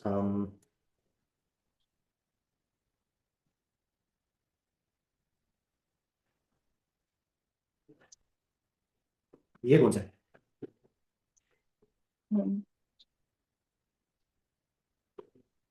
रिएक्शन। न्यूट्रलाइजेशन। न्यूट्रलाइजेशन नहीं है क्योंकि कोई एल्कली नहीं रिएक्ट कर रही। हाँ जी। तो फॉर्मेशन। फॉर्मेशन कैसे है ये? लेफ्ट साइड पे एलिमेंट्स लिखे हुए, नहीं। और राइट साइड पे एक मोल कंपाउंड बन रहा है या साथ हाइड्रोजन भी बन रही है। नहीं एक मोल का। चलो ये बताओ, फॉर्मेशन है ये? नहीं। नहीं है। कंबशन है ये? नहीं। ठीक है। एटमाइजेशन है ये? नहीं। ठीक है। न्यूट्रलाइजेशन है ये? नहीं। नहीं है। तो फिर क्या हो गया? Delta H change of reaction. Not of yes, reaction. Delta is not of reaction है, कोई भी रिएक्शन उसको delta is not of reaction बोल दो। ठीक है। ठीक है। बट जो स्पेसिफिक एनर्जी चेंजेस पड़े उनको delta is not of reaction ना बोलो, क्योंकि उनके लिए हमने स्पेशली डेफिनेशन याद की। नहीं। ठीक है ना, तो उनको आपने डेल्टा नॉट ऑफ रिएक्शन नहीं बोलना।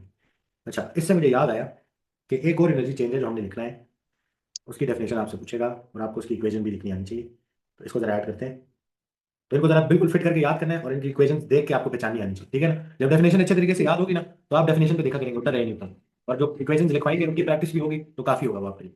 अच्छा, अभी नहीं। क्योंकि हेंसेस लॉ में सारी एप्लीकेशन इन डेफिनेशन और इक्वेशंस की है, ये तगड़ी होंगी ना तो उसमें कहीं भी नहीं फंसोगे आप। अच्छा, एक और इक्वेशन हमारी रहेगी जो कि हम एएस में ही करते होते हैं, that is delta is not of solution. Delta is not of solution, ये हमारे सिक्स बनता है एनर्जी चेंज। हाँ जी शायद। This is enthalpy change of solution. Again unit क्या होगा इसका? किलो जूल्स पर मोल। किलो जूल्स पर मोल। और आपने याद रखना है दिस कैन बी एक्सोथर्मिक और एंडोथर्मिक, ठीक है। दोनों हो सकते हैं, एक्सो एंडो दोनों। ठीक है ना, एक्सो मतलब नेगेटिव हो सकती है, एंडो मतलब एनर्जी एब्जॉर्ब हो सकती है। अब इसमें आपने सिंपली याद रखना है इसकी डेफिनेशन में कि this is the energy change when 1 mole of a solute 1 mole of a solute is completely dissolved is completely dissolved in excess of water to form an infinitely dilute solution. Infinitely dilute solution. ठीक है, एक mole of solute हम enough water में dissolve कर लें कि वो पूरे तरीके से डिसॉल्व भी हो जाए और एक डाइल्यूट सोल्यूशन बना दें, उसको क्या कहते ठीक है। हैं? नॉट ऑफ सोल्यूशन कहते हैं। ठीक ठीक है ना, इन्फिनिटी डाइल्यूट सोल्यूशन का मतलब है कि आपका जो सोल्यूट आपने डाला है वो पूरे तरीके से क्या कर जाए? डिसॉल्व हो जाए। हाँ जी। इसकी इक्वेशन बड़ी आसान सी है। आपका जो भी सॉल्ट है या सोल्यूट है सॉलिड फॉर्म में, उसको जब आप एक्सेस ऑफ वाटर में डालेंगे तो आप उसको लिखते होते हैं एक्वस। एक्वस लिखना इन रिएक्टेंट्स का मतलब होता है एक्सेस ऑफ वाटर। ठीक है, एक्सेस ठीक ऑफ है। वाटर में जाए हाँ जी। क्या बना दे? सोल्यूशन। सॉल्ट। एक्वस सोल्यूशन बना दे। ठीक है। ठीक है, यानी एक्वस फॉर्म ये है ना, ये जब डिसॉल्व हो जाता है हाँ कुछ। जी। हाँ जी। या आप उस सॉल्ट के आयंस भी लिख सकते हो, जैसे कि A1 plus aqueous plus B1 minus aqueous, दोनों तरीके से लिख सकते ठीक। हैं और दोनों तरीके से लिखनी आनी चाहिए। तो आपसे कहते हैं जी delta H not of solution of NaCl लिख के दिखाओ। अच्छा, इसमें एक इंपॉर्टेंट बात क्या है, कितना मोल ऑफ सॉल्ट डिसॉल्व करना है पानी में? 1 मोल 1। ठीक है, तो हमारे पास अगर NaCl के लिए लिखना है तो हम क्या लिखेंगे? 1 मोल ऑफ NaCl सॉलिड को हम क्या प्लस करें? एक्वस एक्सेस ऑफ वाटर में डिसॉल्व वाटर करें में तो क्या डाल। बना दे वो? NaCl एन एक्वस भी लिख एक्वस सकते हैं, करके। ठीक है। हाँ जी। अच्छा, तो एक मोल NaCl सॉलिड हम एक्सेस ऑफ वाटर में डिसॉल्व करें और किसमें चले जाए? NaCl NaCl aqueous. एक्वस। ये एक मोल किया था तो लेफ्ट साइड पे एक Na, राइट साइड पे भी एक Na, लेफ्ट साइड पे एक ही क्लोरीन, राइट साइड पे भी एक क्लोरीन। या फिर इसी इक्वेशन को एक और तरीका लिखने का कि हम आयंस खोल के लिखना है। हाँ एक जी। 1 मोल ऑफ NaCl का सॉलिड फॉर्म में एक्सेस ऑफ वाटर में डिसॉल्व करें और वो किसमें चला जाए? Na1 प्लस और Cl1 माइनस। और Cl1 माइनस, बैलेंस कर लो जरा। तो एक मोल होना चाहिए तो राइट साइड पे भी 1 मोल एंड 1। एक मोल। ठीक है, दोनों ठीक। Represent the same energy change. ये भी क्या है? Delta is not of solution. ये भी क्या है? Delta is not of solution. ठीक है। ठीक है, हाँ जी। चलो अब आपने एक और इक्वेशन बनाते हैं। Delta is not of solution of aluminium oxide Al2O3 solid. तो बताओ जरा कैसे लिखेंगे? एक मोल Al2O3 Al2O3 सॉलिड डिसॉल्व किया हमने aqua excess of water aqueous में, एक्सेस वाटर में। तो क्या बनाया? Al2O3 aqueous. Al2O3 एक्वस बनाया। या फिर उसकी इक्वेशन कैसे लिखेंगे? अच्छा, अभी के लिए तो ये बैलेंस है ना इक्वेशन। हाँ जी। अगर आइंस खोल के लिखते हैं, 1 mole of Al2O3 solid is dissolved in excess of water and forms Al3 plus और O2 minus and O2 minus aqueous ions। Aqueous. Balance नहीं हुई है, यस। अब बैलेंस करना हाँ जी। पड़ेगा। लेफ्ट साइड पे कितने एल्यूमिनियम है? दो। राइट साइड पे भी दो होने चाहिए। लेफ्ट साइड पे हाँ एक, जी। 3 क्लोरीन ऑक्सीजन का, राइट साइड पे भी 3 होने चाहिए। ठीक। ठीक है, हो जाएगा हाँ जी। एक। किसी भी सॉल्ट हाँ के लिए जी। लिख सकते हैं आराम से। हाँ जी। डेफिनेशन याद रखें, इसकी डेफिनेशन थोड़ी थोड़ी भूलती होती है कि जब एक mole of solute is completely dissolved in water and excess of water भी याद रखना है and forms an infinitely dilute solution. और आगे क्या लिखेंगे इसमें? Understanded condition. Yes, understand conditions. Clear energy changes. हाँ जी। तो अभी तक आपने टोटल 6 एनर्जी चेंजेस पढ़ लिए। ठीक है, और इस चैप्टर में आगे जब हम हेंसेस लॉ करेंगे ना, तो उसमें आपको यही चीजें अप्लाई करनी। तो इसके लिए ठीक सबसे पहला प्रीरेक्विजिट यही है कि आपको क्या आती हो? सारी डेफिनेशंस और डेफिनेशन। इक्वेशंस क्लियर हो, ताकि जब आपको डाटा जो दिया हो वो भी रीड करना आता हो और जो आपको चीज निकालनी है वो भी रीड करने आती है कि आपने निकालना क्या है, हमें ठीक। दिया हुआ क्या है और उसको कैसे करना है। ठीक है ना? तो ये उसके लिए ठीक सबसे है। पहले आपको ये सारी इक्वेशंस की डेफिनेशंस पता होनी चाहिए।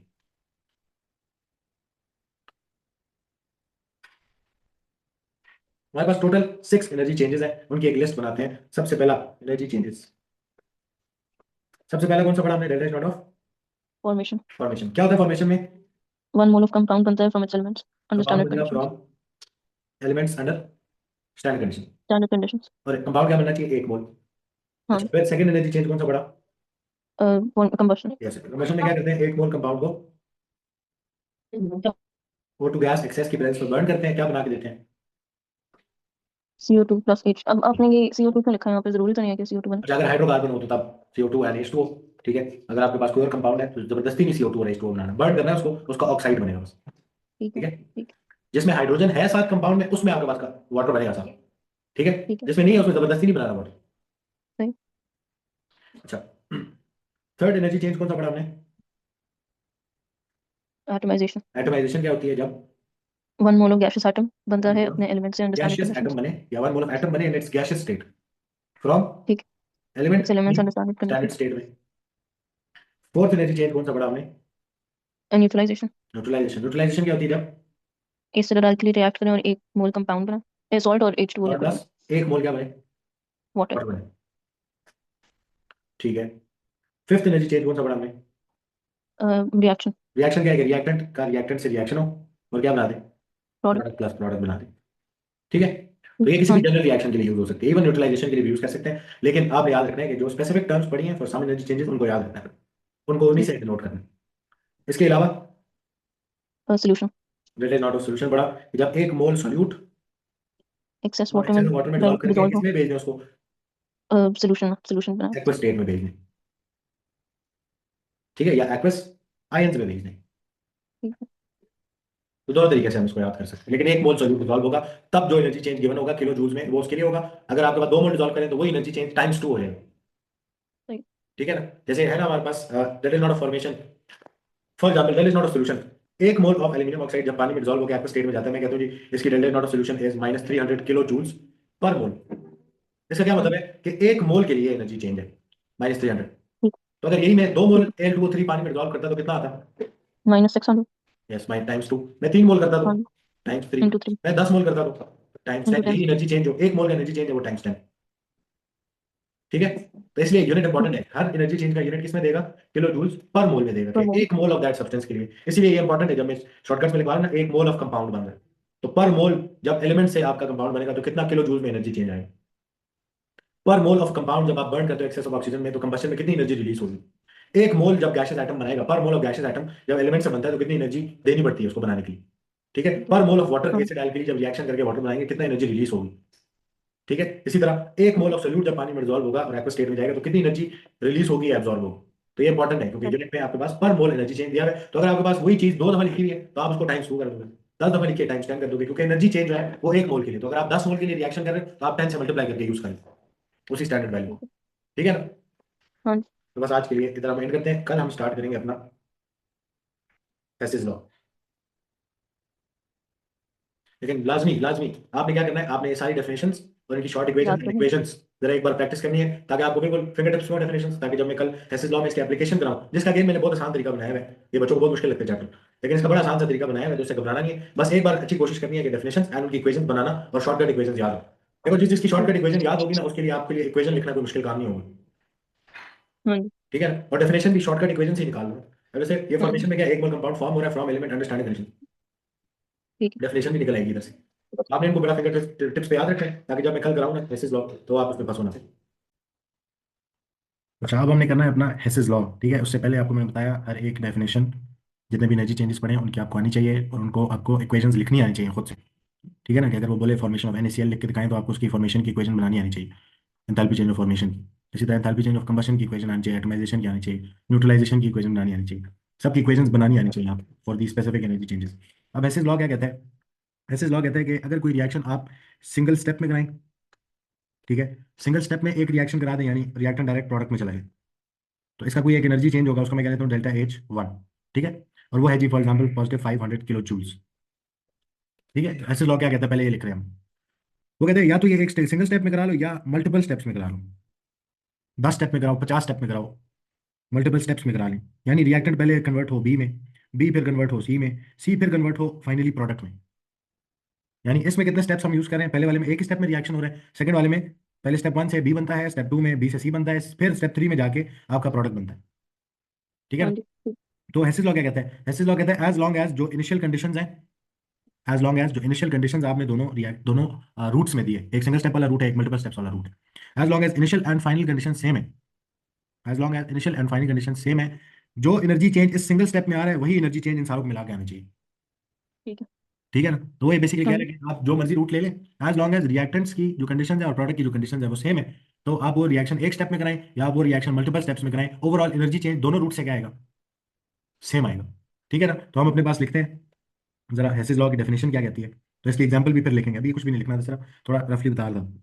डेफिनेशन में लिखोगे हेसिस लॉ क्या कहता है, लिखो जी हेसिस लॉ स्टेट्स दैट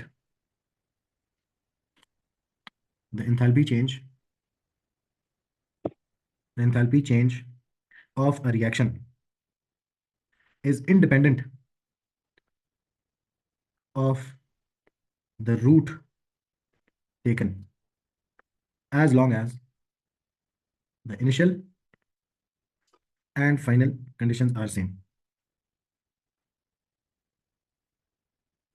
ठीक है, as long as initial and final conditions are same, आप रिएक्शन बेशक 10 स्टेप में करा रहे हैं या सिंगल स्टेप में करा रहे हैं, एनर्जी चेंज दोनों रूट से क्या आएगा, सेम आएगा। ठीक है। ठीक है, अब ये तो डेफिनेशन आ गई ना ऑफिशियल डेफिनेशन, हम थोड़ा अपने लफ्जों में इसको ओन वर्ड्स में लिखते हैं, ये एग्जाम वाली डेफिनेशन है, ओन वर्ड्स में लिखते हैं जरा। तो ओन वर्ड में हम कहना चाह रहे हैं कि energy change of a reaction will remain same will remain same whether the reaction is performed in a single step or multiple steps, as long as conditions are same। ठीक है, तो आपके पास कोई भी रिएक्शन जो है उसका एनर्जी चेंज जो है, डेल्टा नॉट ऑफ रिएक्शन जो है जो पूरे रिएक्शन के लिए आती है, रिएक्टेंट से प्रोडक्ट तक जाने के लिए, एज लॉन्ग एज आपने क्या किया है, इनिशियल फाइनल कंडीशन सेम है, आप उसी रिएक्शन को 10 स्टेप में कराएं एक स्टेप में कराएं, एनर्जी चेंज सेम आए। ठीक है, अब इसकी तरह एक एग्जांपल बनाते हैं अपने पास। एग्जाम्पल है जी कार्बन से कार्बन डाइऑक्साइड बनाने वाला रिएक्शन। ठीक है, यही काम एक सिंगल स्टेप में भी हो सकता है कि अगर कार्बन सॉलिड और ऑक्सीजन गैस का रिएक्शन कराया जाए और वो क्या बना दें, कार्बन डाइऑक्साइड गैस बना दें, कंबशन रिएक्शन है बेसिकली। हाँ जी। ठीक है, कि कार्बन और ऑक्सीजन का रिएक्शन कराओ और क्या बन जाए, ऑक्सीजन गैस। ये अब हमने किया इसको सिर्फ सिंगल स्टेप में। ठीक है, इसको मैं कह लेता हूँ रूट नंबर 1, वन। कि आप सिंगल स्टेप में कार्बन और ऑक्सीजन का रिएक्शन कराएं, कार्बन डाइऑक्साइड गैस बना लें। रूट नंबर 2 क्या है, रूट नंबर 2 कहता है सेकंड रूट नंबर 2 वो कहता है जी फर्स्ट स्टेप में आप कार्बन सॉलिड का ऑक्सीजन से रिएक्शन कराएं और पहले कार्बन मोनोऑक्साइड बनाएं। ठीक है, बैलेंस कर लेते हैं तो लेफ्ट साइड पे 1/2 आएगा, और ठीक जब है। कार्बन मोनोऑक्साइड बन जाए उसका दोबारा ऑक्सीजन से रिएक्शन कराएं और क्या बना लें, कार्बन डाइऑक्साइड। कार्बन डाइऑक्साइड बना लें, अगेन लेफ्ट साइड में 1/2 आएगा। ठीक है, अब ये रिएक्शन रूट नंबर 2 में कितने स्टेप्स में हो रहा है, टू। ये 2 स्टेप्स में हो रहा है।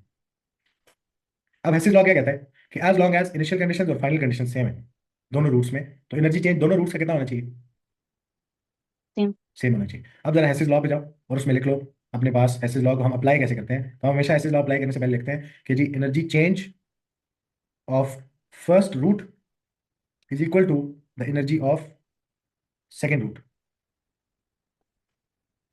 फर्स्ट रूट का energy change will be equal to second route का एनर्जी चेंज डेल्टा ई। ठीक है। ठीक है ना? तो हमारे हाँ पास जी। Energy change first route is equal to second, ये एप्लीकेशन है, इसकी एप्लीकेशन, इसको अप्लाई कैसे करते हैं, डेफिनेशन तो आपको याद आ गई, अब समझ आ गई। अब तो बेसिकली वो क्या कहना चाह रहे हैं, as long as initial conditions जो कि फर्स्ट रूट में क्या थी कि कार्बन सॉलिड ऑक्सीजन गैस से रिएक्शन कर रहा था और क्या बना रहा था, कार्बन डाइऑक्साइड गैस। ये एक स्टेप हाँ में जी। हो गया, इसमें इनिशियल कंडीशन और फाइनल कंडीशन आपको पता लगी। अब जो आपने सेकंड रूट लगाया है उसमें भी आप कहाँ से स्टार्ट ले रहे हो, कार्बन सॉलिड और carbon solid. O two oxygen gas. Gas से, फाइनल किधर पहुंच रहे हो, कार्बन कार्बन डाइऑक्साइड डाइऑक्साइड और गैस। गैस स्टेट में है वो भी। हाँ जी। तो दोनों रूट्स में इनिशियल और फाइनल कंडीशन सेम है, हाँ जी। इसका मतलब है दोनों रूट्स का एनर्जी चेंज भी क्या होगा, सेम होगा। ठीक है, डेल्टा एच, सॉरी मैंने डेल्टा ई लिखवा दिया, this is delta H, enthalpy change of first route, delta H लिखो इसको, डेल्टा एच, और ये भी डेल्टा एच है। ठीक है ना? तो हमारे पास as long as initial and final condition same है, दोनों रूट्स का एनर्जी चेंज क्या आएगा, इक्वल। तो अब इसके मैं थोड़ा डमी डाटा आपको बताता हूँ। फॉर एग्जाम्पल इस रिएक्शन में delta H was equal to positive 200 kilo joules. ठीक है, यानी एक स्टेप में कराएं तो 200 किलो जूल लगते हैं, जब 2 स्टेप्स में कराए ना तो ओवरऑल एनर्जी चेंज इधर भी क्या आनी चाहिए, सेम आनी चाहिए। ठीक है, हाँ जी। तो जो फर्स्ट स्टेप था उसमें डेल्टा एच आपकी लग रही फॉर एग्जाम्पल 150 किलो जूल्स, और जो सेकंड स्टेप था उसमें लग रही होगी 50 किलो जूल्स।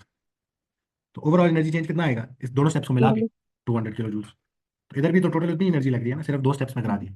हाँ जी। ठीक है, तो ये हेसिस लॉ है। हेसिस लॉ कहता है कि एक रिएक्शन आप एक स्टेप में कराएं या 50 स्टेप में कराएं, एज लॉन्ग एज जो इनिशियल और फाइनल कंडीशंस हैं दोनों रूट्स में अगर सेम है तो दोनों रूट्स की टोटल एनर्जी क्या होगी, इक्वल होगी। एंथैल्पी चेंज दोनों में सेम होगा। ठीक है। हाँ जी। अब नेक्स्ट आपने एप्लीकेशन सीखनी है हेस साइकिल की। अब हेस साइकिल बनाते हैं, उसके थ्रू हेसिस लॉ की एप्लीकेशन होती है। हेसिस साइकिल क्या है? हेसिस साइकिल कहते हैं कि यार आपने एक फॉर एग्जांपल किसी भी रिएक्शन की अगर डेल्टा एच फाइंड करनी है, delta H not of reaction find करनी है, तो instead of only one route आप उसमें एक और रूट निकालें।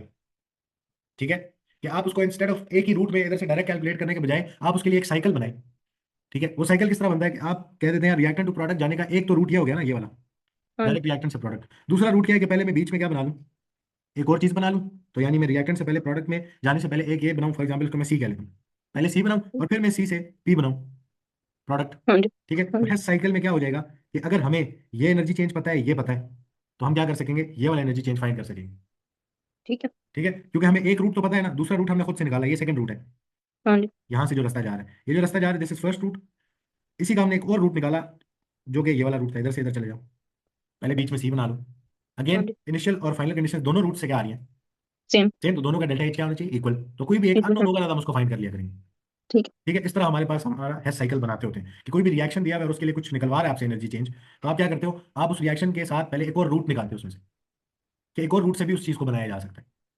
ठीक है ना, इतना क्लियर ठीक है? है। अच्छा, हाँ जी। अब वैसे तो ये बात मुझे बिल्कुल एंड पे करनी चाहिए, लेकिन मैं थोड़ा आपकी आसानी कर देता हूँ। टू टाइप्स ऑफ साइकिल्स जो है ना बड़े कॉमन है। एक को हम बोलेंगे फॉर्मेशन वाला साइकिल, या इसको लिख लो delta is not a formation वाला साइकिल अपने लफ्जों में। और दूसरा साइकिल हम बोला करेंगे delta is not of combustion वाला साइकिल। अभी आपके लिए बड़ी आसान होने लगी ये चीज, ठीक है ना। तो delta is not of formation वाला साइकिल और delta is not of combustion वाला साइकिल, आपने याद रखना है if only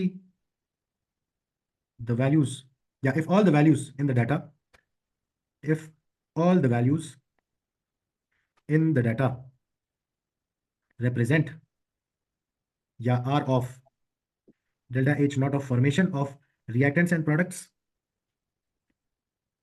of reactants and products, यानी अगर रिएक्टेंट्स के लिए भी और प्रोडक्ट्स के लिए भी डाटा में सिर्फ उसने delta H not of formation की वैल्यूज दी हुई है, हाँ जी। तो फिर हम फॉर्मेशन वाला साइकिल बनाएंगे। ठीक है। ठीक है, अब आपको पता होना चाहिए फॉर्मेशन क्या है, नहीं तो वो साइकिल गलत हो जाएगा। तो हाँ आपके जी। पास फॉर एग्जाम्पल एक रिएक्शन है, अब इसी की मैं उसकी स्केच बनाने लगा, उसकी स्केच किस तरह की होती है।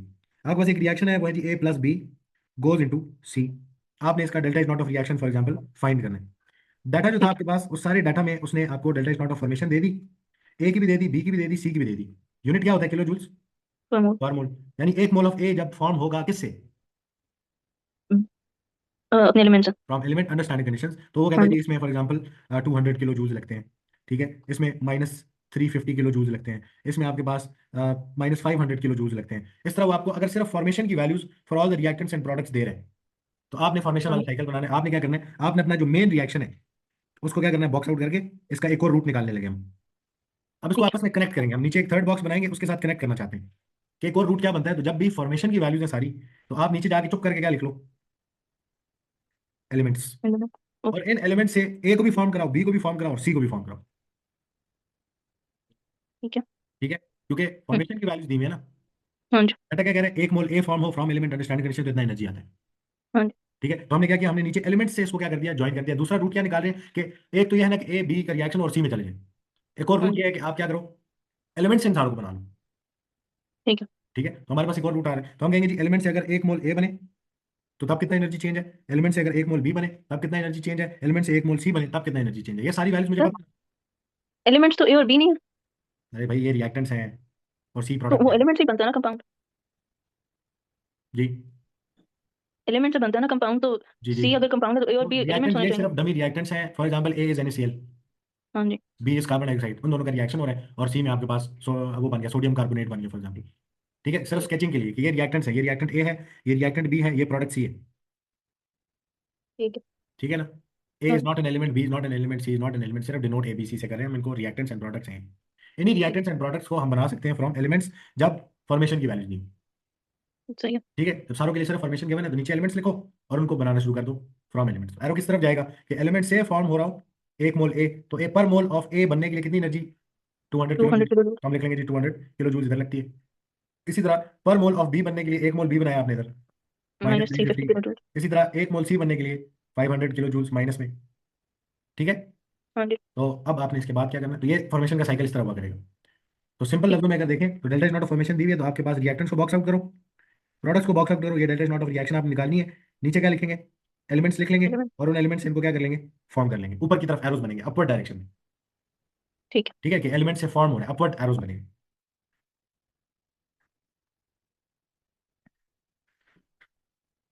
ठीक है, ये याद रखना है, एरोज अपवर्ड होने चाहिए क्योंकि फॉर्म करा रहे हैं। तो एक तो ये साइकिल आ गया। ठीक है, तो ये हमारा साइकिल होगा फॉर फॉर्मेशन, क्योंकि सारा डाटा फॉर्मेशन का था, और फॉर्मेशन में हर चीज एलिमेंट से बन रही होती है, तो हमने नीचे एलिमेंट्स जोड़ लिए। ठीक है, दूसरा साइकिल है कंबशन वाला साइकिल। कंबशन वाला साइकिल, अब कंबशन वाली साइकिल कब बनाएंगे, अगर डाटा में if data only has delta H not of combustion for all reactants and products, तो फिर आपने कंबशन वाला साइकिल बनाना है। फॉर एग्जांपल एक रिएक्शन है, वो कहता है जी रिएक्टेंट गोज इनटू प्रोडक्ट, इसके लिए delta H not of reaction निकाल के दिखाओ। और तमाम रिएक्टेंट्स में इनको R1 R2 लिख लेता हूँ, आप लोग कंफ्यूज होते हो उससे। Goes into P1 plus P2, दो प्रोडक्ट्स बन रहे हैं। ठीक है, इस रिएक्शन का आपने एंथैल्पी चेंज बताना है कि इस रिएक्शन का एनर्जी चेंज टोटल कितना है।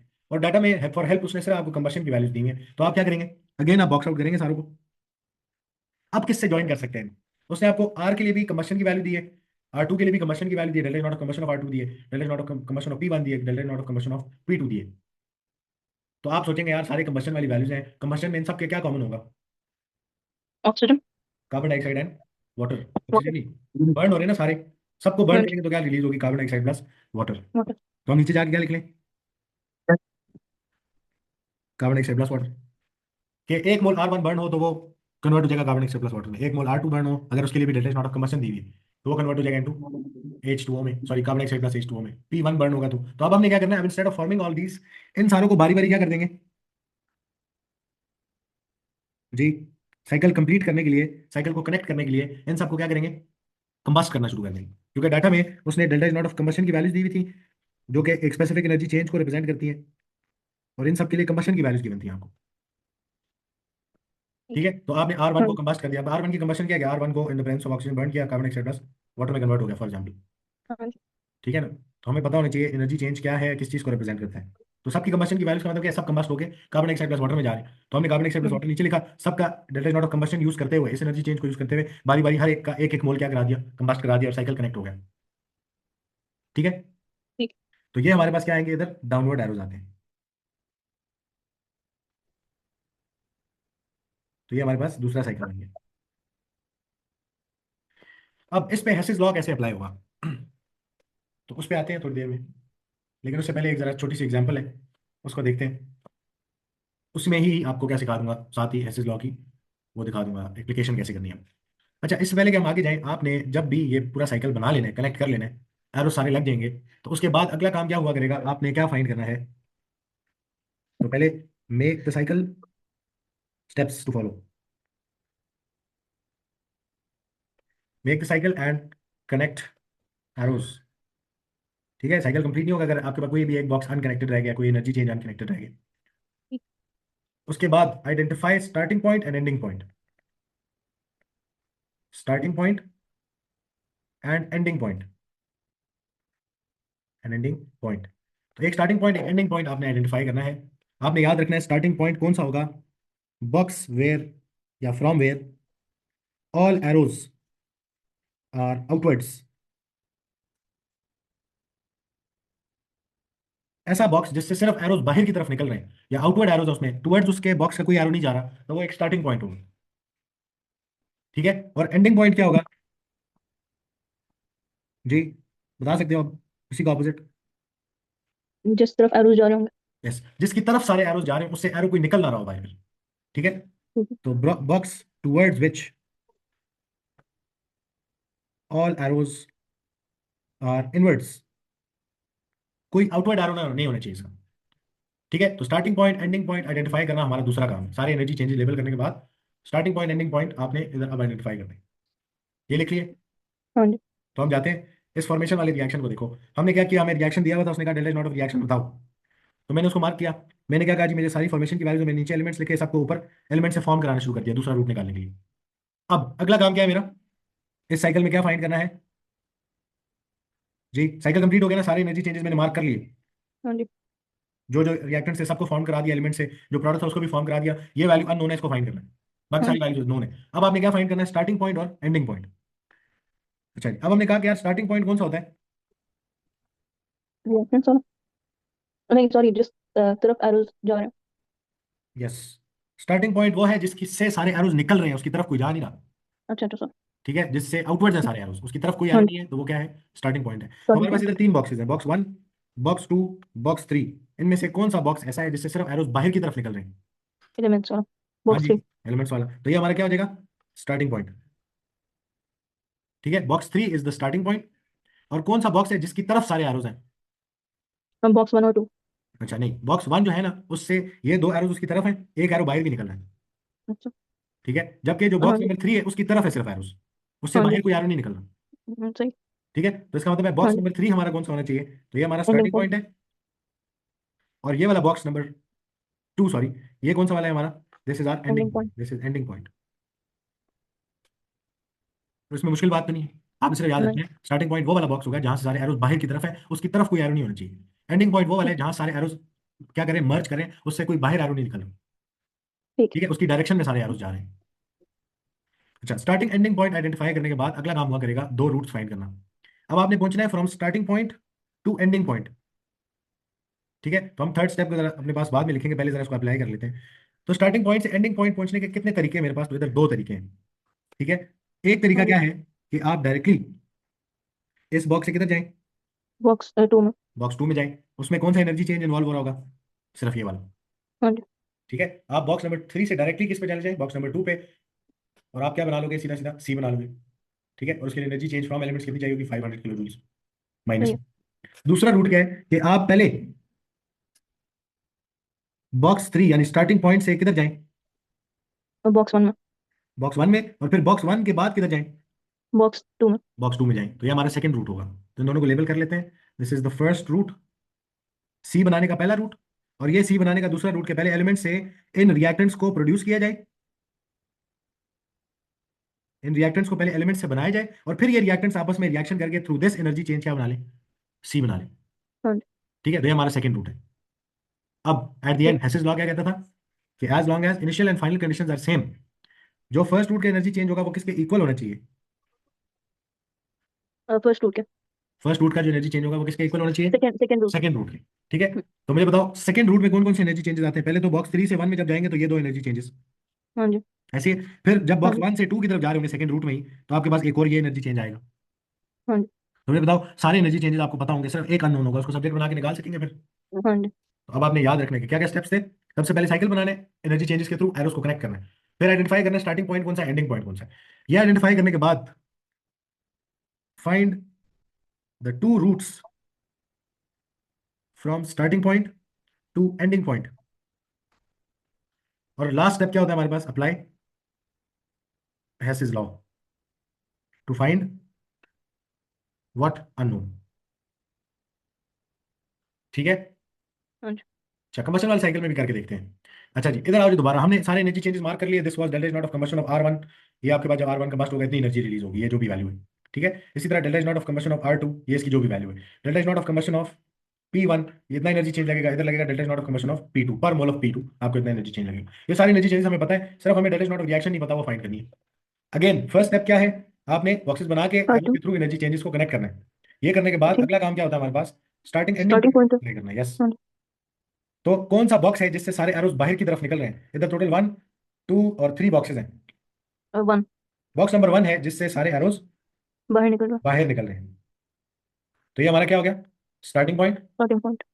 और कौन सा एरो है जिसकी तरफ सारे एरोस जा रहे हैं, सॉरी कौन सा बॉक्स है उससे बाहर कोई बॉक्स नहीं 3। निकल रहा, सारे एरोस उसकी तरफ है,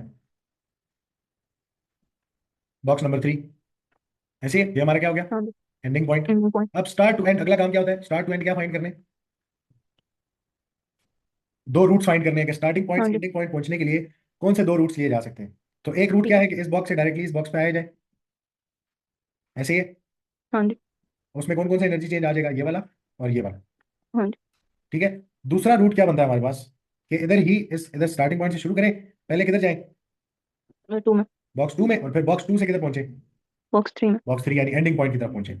अब इस रूट में, सेकंड रूट में कौन कौन सा एनर्जी चेंज आएगा, एक सारे। Delta H not of reaction आ रहा होगा रास्ते में, हाँ जी। और फिर उसके बाद ये वाला और ये वाला एनर्जी चेंज, हाँ जी। और फिर हम कार्बन डाइऑक्साइड प्लस वाटर यानी एंडिंग पॉइंट पे पहुंचेंगे। ठीक है। इसके बाद क्या करना होता है, हेसिस लॉ अप्लाई करना है कि जी फर्स्ट रूट का एनर्जी चेंज, ये जो फर्स्ट रूट है इसका energy change would be equal to जो टोटल सेकंड रूट का एनर्जी चेंज है। ठीक है, तो ये बाकी सारी वैल्यूज पता है हमें, सिर्फ delta H not of reaction नहीं पता तो वो निकाल सकते हैं। हो जाएगा। हाँ जी। अब हमने अभी भी हेसिस लॉ अप्लाई तो करना सीख लिया है, लेकिन उससे सॉल्व कैसे करना है वो भी सीखना है। ठीक है, अननोन फाइंड कैसे होगा, तो एक एफएक्यू लिखते हैं अपने पास। तो है जी एफएक्यू, आपके पास कहते हैं calculate the standard enthalpy change of combustion of ethene, enthalpy change of combustion of ethene. Data लिख लो अपने पास, डाटा क्या गिवन है। तो डाटा में उसने आपको दिया जी, data is not of formation of C2H4 positive 52 kilo joules per mole. दूसरा उसने आपको दिया delta is not of formation of carbon dioxide gas which is equal to -394 kilo joules per mole. फिर तीसरा उसने आपको दिया delta is not of formation of H2O liquid which is equal to -286 kilo joules per mole. ठीक है, तो उसने आपको ये एनर्जी चेंजेस क्या कर दिए हैं, सारे प्रोवाइड कर दिए हैं, और कह रहे हैं जी एंथैल्पी चेंज ऑफ कंबशन निकाल के दिखाएं ऑफ ईथीन। तो हमें तो अपने पहले रिएक्शन लिखना पड़ेगा ना, कि किस रिएक्शन के बारे में एंथैल्पी चेंज पूछा गया है। हाँ जी। ऐसे वो रिएक्शन कौन है, कंबशन ऑफ ईथीन। हाँ जी। तो हमें क्या लिख लेते हैं, पहले रिएक्शन लिख लेते हैं इथीन की कंबशन का, तो वो क्या बनेगा, हमारा मेन रिएक्शन जो है that is combustion of ethene. उसको हम कनेक्ट कर सकते हैं थ्रू दिस डाटा। ठीक है ना, तो हमारे पास हाँ कंबशन ऑफ इथीन का फॉर्मूला, सॉरी इक्वेशन क्या बनेगी, इथीन इज C2H4 जी। 2 plus O2 gas plus O2 gas goes into goes into carbon dioxide CO2 plus plus H2O। H2O। ठीक हो गया। अच्छा, carbon dioxide gas plus H2O gas, sorry H2O liquid आएगा बेटा, क्यों? H2O liquid. H2O लिक्विड इस वजह से जब वो आपको खुद से इक्वेशन देता है ना, उस टाइम पे वो रूम टेम्परेचर वाली जो कंडीशन होती है उस पे वो हाइड्रोजन जो सॉरी वाटर है उसका लिक्विड स्टेट सिंबल लेते हैं। ठीक है, बट आपको पता होना चाहिए ड्यूरिंग कंबशन आपके पास स्टीम फॉर्म होती है, लिक्विड वाटर नहीं फॉर्म होता। हाँ जी। ठीक है, इस सवाल को मैं चेंज कर, थोड़ी सी इधर मेरा ख्याल है इसने गलती की हुई है, इसको लिख लो आप H2O गैस, और इधर भी हम कर लेते हैं H2O गैस ताकि कोई मसला ना रहे। ठीक है। ठीक है, अच्छा हमने रिएक्शन हाँ। लिख लिया, बैलेंस करना है रिएक्शन को, तो इधर क्या आ जाएगा, 2 moles of carbon two. Dioxide, और वाटर के साथ क्या हाँ आ जी। जाएगा, 2 मोल्स ऑफ वाटर, और ऑक्सीजन के साथ क्या अब आएगा लेफ्ट साइड में, सॉरी वाटर के साथ हम क्यों लिखेंगे, जब वो वाटर कंपाउंड होता है जो हम चेंज नहीं कर सकते। क्या क्या क्या क्या, हमने कल लिखा था ना कंबशन वाले में कि जो कंपाउंड होता है उसको नहीं हम चेंज कर सकते, उसके साथ में कोई बैलेंसिंग कर सकते। कंबशन जरा याद करो क्या चीज थी। कंबशन की energy release when 1 mole of water is formed when a compound is completely burn in excess of oxygen. गलत। क्यों?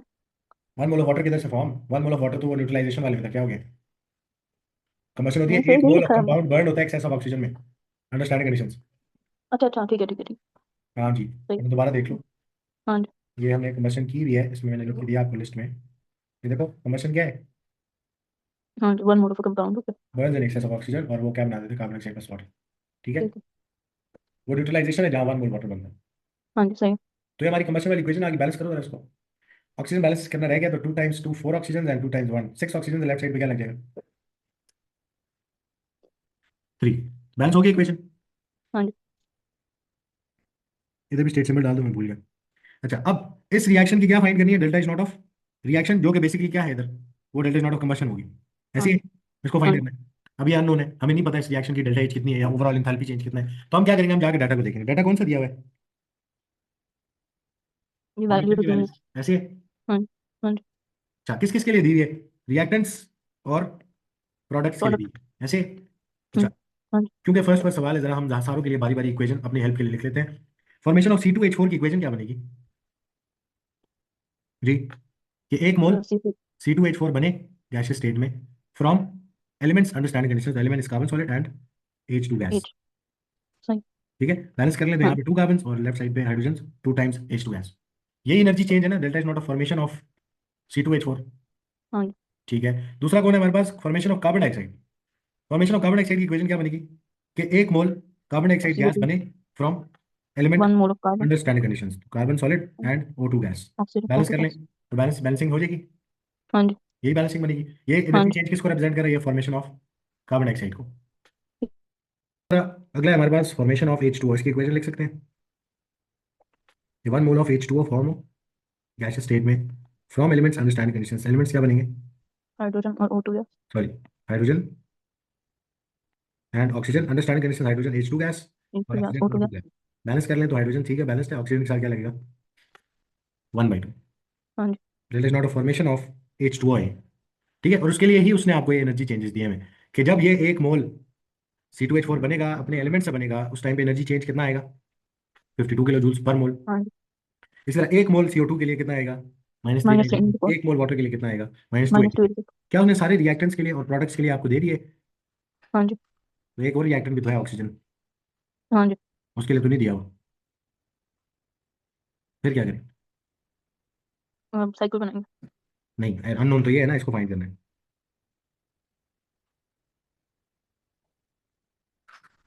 तो ऑक्सीजन के लिए भी देनी चाहिए थी उसको ऐसे। जरा हाँ जी। ऑक्सीजन की delta is not of formation लिखते हैं अपने पास O2 गैस की, ठीक है। तो वो क्या बनेगी इक्वेशन कि 1 मोल O2 गैस बने from element under standard condition, जो कि क्या है? O2 O2 gas. Gas. Balance करो जरा, लेफ्ट साइड पे भी क्या आएगा? 1 मोल। 1। ऑक्सीजन से ही ऑक्सीजन गैस बन रही है, ऑक्सीजन गैस से ही ऑक्सीजन गैस बन रही है, कोई एनर्जी चेंज होगा इसमें? नहीं। नहीं होगा ना। आपके पास ऑक्सीजन नहीं। गैस ही ऑक्सीजन गैस बने तो उसमें तो कोई एनर्जी चेंज नहीं है। इस वजह से हाँ उसमें जी। नहीं दी, क्योंकि ऑक्सीजन की कोई फॉर्मेशन की वैल्यू होती ही नहीं है, ठीक है ना। ठीक है। क्योंकि फॉर्मेशन के टाइम पे oxygen gas is forming from oxygen gas, तो कोई एनर्जी चेंज ही नहीं होगा, ठीक है। जबकि वाटर में आपके पास पहले हाइड्रोजन ऑक्सीजन रिएक्शन करके एनर्जी चेंजेस होंगे, फिर H2O बनाएंगे, ठीक है ना। तो हाँ जी। ऑक्सीजन के लिए इसलिए उसने वैल्यू नहीं दी, यानी ऑक्सीजन को हमें जरूरत नहीं है वैल्यू, इस वजह से नहीं दी है उसने। अब अगला काम बताओ ठीक। मुझे। अब हमने ये delta is not of reaction, जो कि इस केस में delta is not of combustion है, वो फाइंड करनी है। पहला काम क्या है? बॉक्स करो इनको। जी, बॉक्स आउट करने के बाद अब इन सारों को क्या करना है? हमने एक और बॉक्स से कनेक्ट करना चाहते हैं, एक और रूट निकाल के उससे कनेक्ट करना चाहते हैं। डाटा सारा कौन हाँ। सा दिया हुआ है? ग्रामर। डाटा में सारी वैल्यूज किस चीज़ की हैं? फॉर्मेशन। फॉर्मेशन वाले साइकिल बनाते हैं। नीचे क्या लिख लें? एलिमेंट्स। एलिमेंट्स। कौन कौन से एलिमेंट्स है? कार्बन है, और कौन सा एलिमेंट इन्वॉल्व हो रहा है रिएक्शन प्रोडक्ट्स में? चेक करो जाके। हाइड्रोजन है, और कौन है? ऑक्सीजन भी है, और कौन है? इसके अलावा है कोई एलिमेंट? नहीं। नहीं है। अच्छा, एलिमेंट्स होने चाहिए अंडर स्टैंडर्ड कंडीशंस। वो क्या होगा? कार्बन सॉलिड में, हाइड्रोजन H2 गैस की फॉर्म में, ऑक्सीजन O2 गैस की फॉर्म में, ठीक है। ये हमने एलिमेंट्स को लिखना होता है, कौन कौन से एलिमेंट्स हैं अंडर स्टैंडर्ड कंडीशंस, ठीक है। हमने लिख लिए। अब इसके बाद हाँ क्या जी। करना है सिर्फ? अब ये फॉर्मेशन की वैल्यूज किसको रिप्रेजेंट कर रही है कि इन्हीं एलिमेंट से जब ये 1 मोल C2H4 बने तो कितना एनर्जी चेंज आएगा? +52। तो मैं जाके हाँ इन जी। एलिमेंट से बनाता हूँ उसको। तो जब इन एलिमेंट से आपके पास 1 मोल C2H4 फॉर्म होगा, क्या मेरी इक्वेशन में भी 1 मोल ही फॉर्म हो रहा है? हाँ जी। एलिमेंट्स में 1 मोल ही बना रहा हूँ, देखो 1 मोल बन रहा है। हाँ जी। तो कितना एनर्जी लगेगी इसमें? +52 52 किलो जूल। किलो जूल्स, ठीक है। इसी तरह जब एलिमेंट्स से आपके पास ऑक्सीजन गैस बने हाँ जी। तो तब कितना एनर्जी चेंज आता है? 0। 0। ऑक्सीजन की फॉर्मेशन क्या होगी? जब एलिमेंट से ऑक्सीजन बनेगा तो वो ऑक्सीजन गैस बन रही होगी फ्रॉम ऑक्सीजन गैस, तो इधर हाँ कोई जी। भी एनर्जी चेंज नहीं, तो ये 0 किलो जूल्स, ठीक है। इधर कोई इसका एनर्जी चेंज नहीं चाहिए इसको। अच्छा, फिर आगे आ जाओ। जब एलिमेंट से कार्बन डाइऑक्साइड गैस बनेगी, 1 मोल ऑफ कार्बन डाइऑक्साइड, देखो kilo joules per mole of carbon dioxide है। 1 मोल कार्बन हाँ जी। डाइऑक्साइड जब बनती है फ्रॉम एलिमेंट्स अंडरस्टैंडिंग कंडीशंस, तो इतना एनर्जी चेंज आता है, कितना? -394। 394। तो हमारे पास आएगा -394, लेकिन हमने कितने मोल बनाए हैं? 2। तो हम इस पूरे एनर्जी चेंज को क्या कर लेंगे? मल्टीप्लाई बाय मतलब 2। 2। अच्छा, इसी तरह जब एलिमेंट से बनता है हमारे पास H2O, 1 मोल H2O, तो कितना एनर्जी हाँ चेंज जी। आता है? -286 पर मोल ऑफ H2O। तो हमारे पास कितने मोल बन रहे हैं? -286 × 2। यस, 2 मोल बन, तो 2 से मल्टीप्लाई, ठीक है। अब सारे एनर्जी हाँ जी। चेंजेस मार्क कर लिए हमने। हाँ जी। नेक्स्ट काम क्या होता है इसके बाद? स्टार्टिंग पॉइंट और एंडिंग पॉइंट। यस, तो हम जाके देखते हैं। अब हमारे पास 3 टोटल बॉक्सेस हैं। कौन सा बॉक्स है जिससे सारे एरोज निकल रहे हैं? बॉक्स 3 जो बॉक्स 3, नीचे C++ वाला है। बॉक्स, एलिमेंट्स वाला बॉक्स। तो ये हाँ जी। हमारा कौन सा पॉइंट बनेगा? Starting point. Starting point. कौन सा बॉक्स है जिसकी तरफ सारे एरोज जा रहे हैं? बॉक्स 2। ये वाला बॉक्स, प्रोडक्ट वाला हाँ बॉक्स, जी। हाँ जी। इसकी तरफ सारे एरोज हैं, तो ये क्या बन जाएगा हमारा? Ending ending point. पॉइंट। अब स्टार्टिंग टू एंडिंग पॉइंट दो रूट्स फाइंड करने होते हैं इसके बाद। तो दो रूट्स क्या बनते हैं हमारे पास? एक रूट बनता है, अच्छा इसको मैं जरा कलर चेंज करता हूँ। एक रूट क्या बनता है कि आप स्टार्टिंग पॉइंट से स्टार्ट करें, बॉक्स नंबर 1 की तरफ जाएं, और फिर बॉक्स नंबर 1 से होते हुए किधर जाएं? एंडिंग पॉइंट की। बॉक्स। हाँ जी। ऐसे ही एक रूट ये बनेगा, जिसमें कौन कौन से हाँ एनर्जी जी। चेंज आते हैं। इसमें हमें यहाँ से स्टार्ट करना है, बॉक्स रिएक्टेंट बॉक्स की तरफ जाना है, फिर उसके फर्दर आगे किधर जाना है? ई में। इसमें कौन सा एनर्जी चेंज आएगा? ये वाला, ये वाला, ये वाला इसके अलावा ये वाला एनर्जी चेंज भी आ ये। जाएगा, ठीक है। ठीक है। दूसरा रूट क्या बनता है कि हम स्टार्टिंग पॉइंट से स्टार्ट करें और कहाँ से किधर जाएं? इधर एंडिंग से पॉइंट। डायरेक्ट इस वाले में, पहुंच जाए। इसमें कौन से एनर्जी चेंजेस होंगे? दो सिर्फ 394 इंटू 2 और ये 2 वाला 86 एनर्जी इंटू चेंज और ये वाला एनर्जी चेंज। अब अप्लाई करेंगे एफएसएस लॉ। तो हम मार्क कर लेते हैं, ये हमारा फर्स्ट रूट है, ग्रीन वाला, और ब्लू वाला हमारा सेकंड रूट है। तो अब हेसिस लॉ क्या कहते हैं? कि फर्स्ट रूट और सेकंड रूट इक्वल होना चाहिए, सेम होना चाहिए। Is equal to delta H of second route. Second तो अब जरा आपने सिर्फ क्या करना है, इन एनर्जी चेंजेस को अभी इनपुट करना है, अननोन को फाइंड आउट कर लेंगे। फर्स्ट रूट में कौन कौन से एनर्जी चेंजेस हैं? प्लस 52 यस, तो आपने ना एक आदत डालनी है, हर एनर्जी चेंज को साइन समेत ब्रैकेट में लिखेंगे और सारे ब्रैकेट्स को आपस में ऐड करेंगे। ठीक, ठीक है, तो एक है पॉजिटिव 52 प्लस, और कौन है? Zero plus 0। 0 kilo joules. ठीक है, तो 0 प्लस इसके अलावा कोई आ रहा है इस रूट में? हाँ जी, ये ये हो गए। कंबस्शन। जब इधर इस बॉक्स से इधर पहुंचे, फिर इधर से इधर पहुंचना था, तो और कौन आ रहा है? Delta is not of combustion. Combustion. खत्म। पहले रूट के सारे हाँ जी, एनर्जी चेंजेस एंडिंग पॉइंट तक पहुंच गए। दूसरे रूट में कौन कौन से एनर्जी चेंजेस हैं? तो एक है हमारे पास minus three minus nine three four ninety into four two into 2 plus, plus दूसरा कौन सा एनर्जी माइनस चेंज टू है? Eighty six into 2। -286 इंटू 2। इसके अलावा कुछ है? नहीं। अच्छा, अब इसको सॉल्व कर सकते हैं for delta is not of combustion, कितनी वैल्यू आनी चाहिए? हाँ जी। तो सब्जेक्ट बनाएंगे, लेकिन पहले सॉल्व कर लो दोनों साइड। तो इधर रह जाता है +52 प्लस डेल्टा इज हाँ नॉट जी, of combustion combustion. Is equal to, ये कितना बनेगा? एक minus second. Three ninety four into to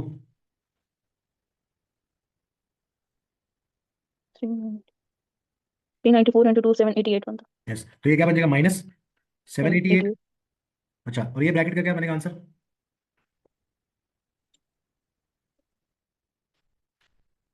572। अच्छा, तो वो क्या बनेगा? 572 नहीं बनेगा, क्या बनेगा? Minus minus 572, minus 5। 72। 572। जी, तो 572। अब जब ब्रैकेट खुलेगा तो हमारे पास delta is not of combustion should be equal to -788 plus minus क्या बनेगा? Minus five minus seventy two और वो +52 उधर जाके माइनस माइनस फिफ्टी होने। टू तो delta is not of combustion कितनी आती है रिएक्शन के लिए? एक सेकेंड।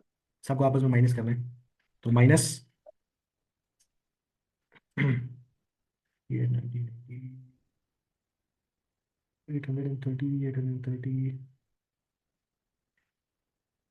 902 902 1402 आती है।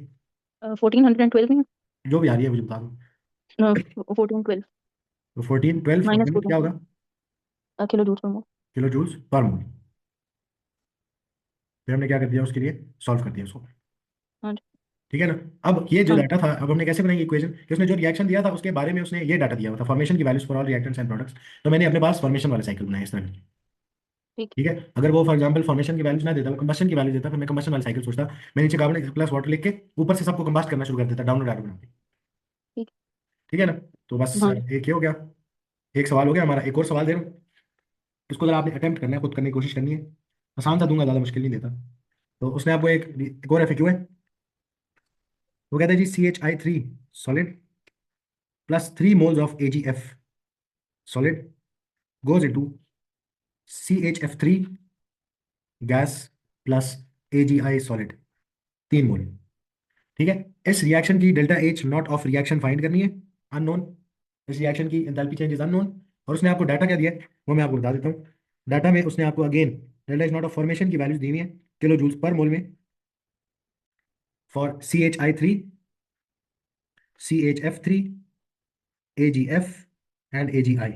इन सब के लिए फॉर्मेशन की वैल्यूज दी हुई है, जो कि है जी -182.1, -692.9, -204.6, -61.8। सबका यूनिट किलो जूल्स पर मोल ही है। तो ये डाटा आपको गिवन है। ठीक। आपने इस सवाल की में क्या फाइंड करना है? Delta is not of reaction. इसकी स्क्रीनशॉट ले लो, इसको अटेम्प्ट करके फिर आपने मुझे भेजना है। आपका आंसर क्या आना चाहिए? तो आंसर शुड बी, मैं इधर लिख देता हूँ, आपने इसको कोशिश करनी है आंसर प्रोड्यूस करने की। Delta is not of reaction आपका आना चाहिए -82.4, -82.4 आना चाहिए।